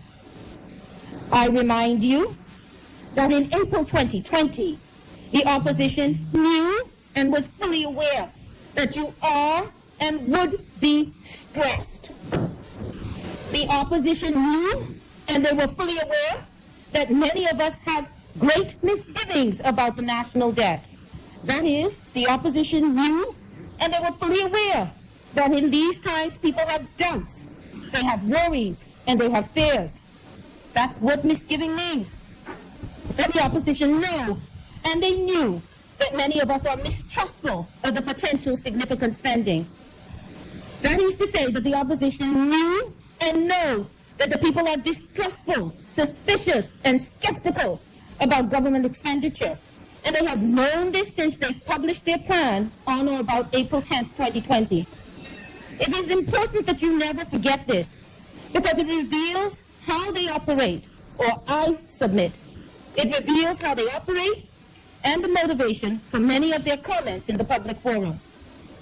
Having recognized this from April 10th, 2020, by way of any and all of their utterances, the opposition has shown and proven that they are nothing more than political opportunists who are prepared to prey on the stresses and fears of our people. They have sought to capitalize on people's stress, misgiving, and mistrust. This is unfortunate. That's the nicest thing I can say. Especially if one took time to read that particular plan, their plan for mitigating the spread of COVID and their economic plan, and realize that both parties are essentially of one accord as to what needs to be done. Yet the opposition seeks to capitalize on these difficult times for political gain. Neither Hurricane Dorian nor the pandemic were of the government's making, but our Prime Minister and his cabinet responded to these crises. They studied our course. In her June 7, 2020 review of the budget, Ms. Marla Durkheim of RF Royal Fidelity recognized the uniquely dire socio-economic situation the Bahamas was in, with the two crises hitting back-to-back, Hurricane Dorian and the pandemic. And she stated that, quote, the fact that the government of the Bahamas has maintained a reasonable level of socio-economic stability so far is a testament to their capabilities, political will, and ability to access assistance from external parties, including multilateral lending institutions. By no means could this be an easy task, and the government is certainly dealing with a lot more than many, at least in a regional context.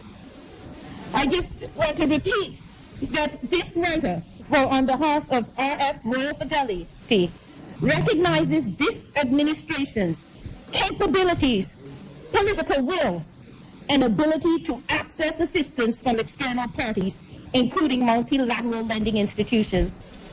In her conclusion, she stated that, quote, the commitment to fiscal responsibility articulated in this budget and demonstrated by this administration is commendable and unique. She is not aware of any independent country in the Caribbean which has legislated and implemented any such fiscal responsibility framework, fiscal rules, without the commitment to do so under IMF-supported program. This is an independent, external review of this government's performance during this crisis.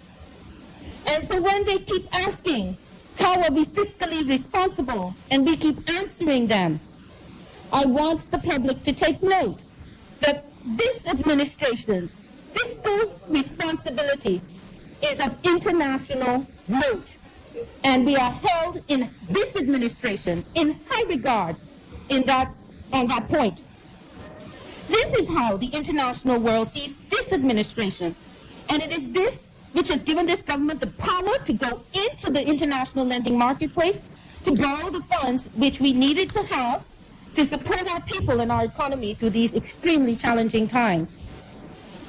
To borrow the funds which the opposition forecasted would be necessary to take us through these difficult times.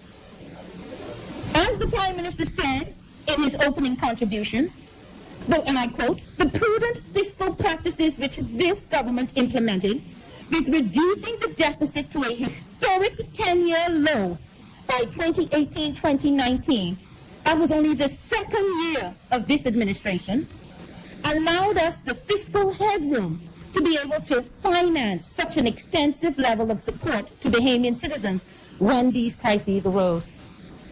It cannot be doubted that during these times, this government, led by Doc, put the people and their lives first. The paramount guiding concern was to keep our people alive. In keeping with that goal, through to March 2021, the government has provided more than $274 million thus far in direct COVID support to take care of Bahamians during the ongoing pandemic. When one looks at how that money was spent, it is disingenuous to say that this government does not care about people. This narrative does not match the facts. It is painful to each of us to hear the stories of personal suffering during this time. We are not immune or oblivious to them. But to March of this year, this government has provided $118 million in unemployment assistance. This is not the National Insurance Unemployment Benefit, which only covers 13 weeks of unemployment.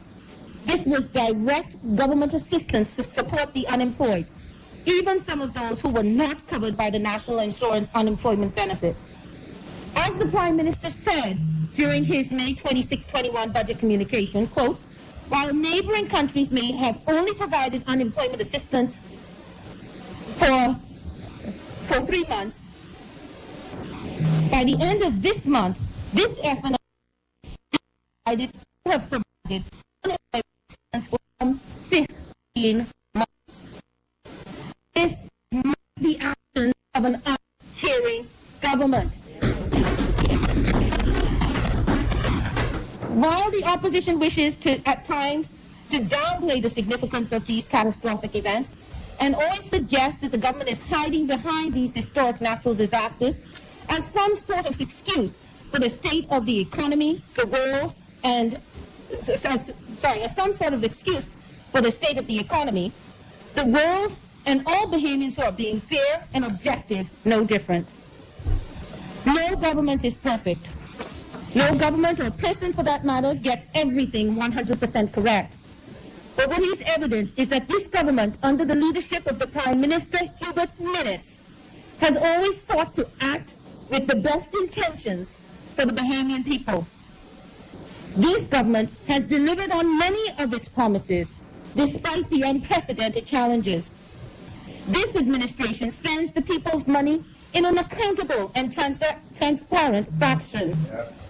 And in most instances, you can see, touch, and feel the expenditure and the innovation.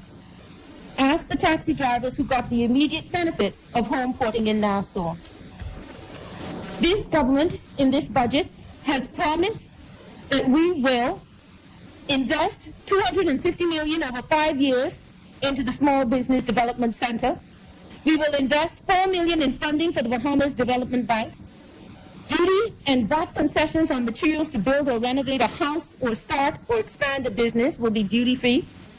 Duty-free concessions on items needed to start or expand small businesses. Creation of a special economic zone for the Southern Bahamas. $10 million allocated to continue the fight for health and safety of Bahamians. $100 million in hospital upgrades. $70 million to PMH. $19 million for a 4-story expansion at the Rand, which will ultimately be a $39 million project when completed. $1 million for telemedicine, travel insurance for foreign visitors, cruise ship home porting in Nassau and Freeport, groundbreaking for $60 million International Airport in Exuma. In this phase, we will invest $5 million to support phase 2 of that project. We will complete the Little Abaco Bridge. We will complete the Rock Sound Dock. We will complete the Stanley Creek Bridge in Central Andros with a $9 million investment. We will continue the work on the Ragged Island Multipurpose Government Complex by injecting another $4 million for phase 2 of that project. We will continue the work on South Andros Gymnasium. We will invest $31 million in renewable energy projects. We will invest $2 million into the Ragged Island Clinic. We will invest $1.5 million in the Ragged Island Police Station. We will put in $200,000 in repairs for the Marsh Arbor International Airport. We will put in $1.7 million in the Treasure Key Airport. We will put in $5 million to support North Eleuthera Airport projects. We will put in $4 million to repair and install proper drainage in Bel Air area of Pinewood Gardens. We will put in $3.3 million for Inaugural Comprehensive School. We will put in $1.9 million for East Grand Bahama Comprehensive School. We will put in $2 million for Junkanoo Village. We will put in $5 million to support the infrastructure to build out of the government service lots in Prospect Ridge, Carmichael, and Fox Hill. We will put in $7.5 million to the digitization projects of the Ministry of Education. And Bahamas, you can rely on these promises because this government has already delivered on. They have delivered on $2.5 million on COVID-19 public health and safety measures, $118 million in government-funded unemployment assistance. This is in the last budget cycle. This is not in our entire term. This is in the last budget cycle during a crisis. We have delivered $3.28 million in social assistance. We have delivered $53.3 million business continuity to support Bahamian entrepreneurs and small businesses. We have expanded the government's digital footprint in road traffic, registered general office, passport renewals, court systems. And let me say this, when it comes to the port systems, the passport systems, I have read in the social media comments outstanding reviews of the passport renewal process. Where people have been renewing their passports while overseas through the digital portal. We have already invested $2.6 million in assistance to the Water and Sewage Corporation to keep them afloat. We have already invested $34.5 million in payroll and operational support for Bahamas Air. We have already invested $4.1 million in operational support to the airport authority. We have already invested $4.6 million to Nassau Flight Services. We have already invested $8.7 million to continue Hurricane Dorian restoration efforts. We have allocated $17 million for the Department of Social Services food voucher program. We have approved more than 1,000 small businesses for loans and grant financing, $25 million of which was dispersed. We have done reduction on duty for fishing and agricultural imports so as to expand those industries. And the Small Business Development Center gave $5 million in loans and financing to fishing and agriculture sector. And we have completed phase 1 of the RAND. Phase 1. So Bahamas, we don't talk our talk, we walk the walk. We deliver our promises. You can go and see it. You can touch it. You can taste it. You can immerse yourself in it. You can go to any of these places. You don't have to ask where your money went. Go and look at it. Despite these challenging times, for the first time in a long time, I feel optimistic about our future. The optimism born of a belief that we are at the beginning of seeing a Bahamas where Bahamians are truly being given an opportunity to participate in our economy. Senator, I hate to interrupt. You have 2 minutes. It's going to be done. Opportunity to participate in our economy with a helping hand from the government. And where a government has demonstrated that it is prepared to think creatively about how to answer our cry to own a piece of our land. True action and not just rhetoric about Bahamianization. It's powerful. It's powerful. I am pleased, and like Madam Vice President, I am proud to stand behind and support this budget for our people. Thank you, Madam President.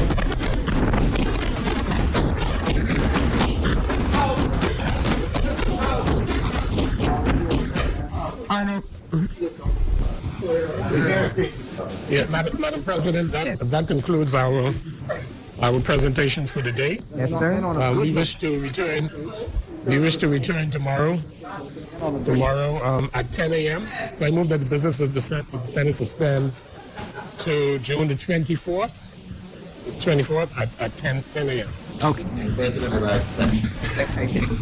It has been moved and seconded that the business of these chambers are suspended and will resume at 10 a.m. tomorrow morning, the 24th of June. All those in favor? Aye. All those opposed, nay. The ayes have it.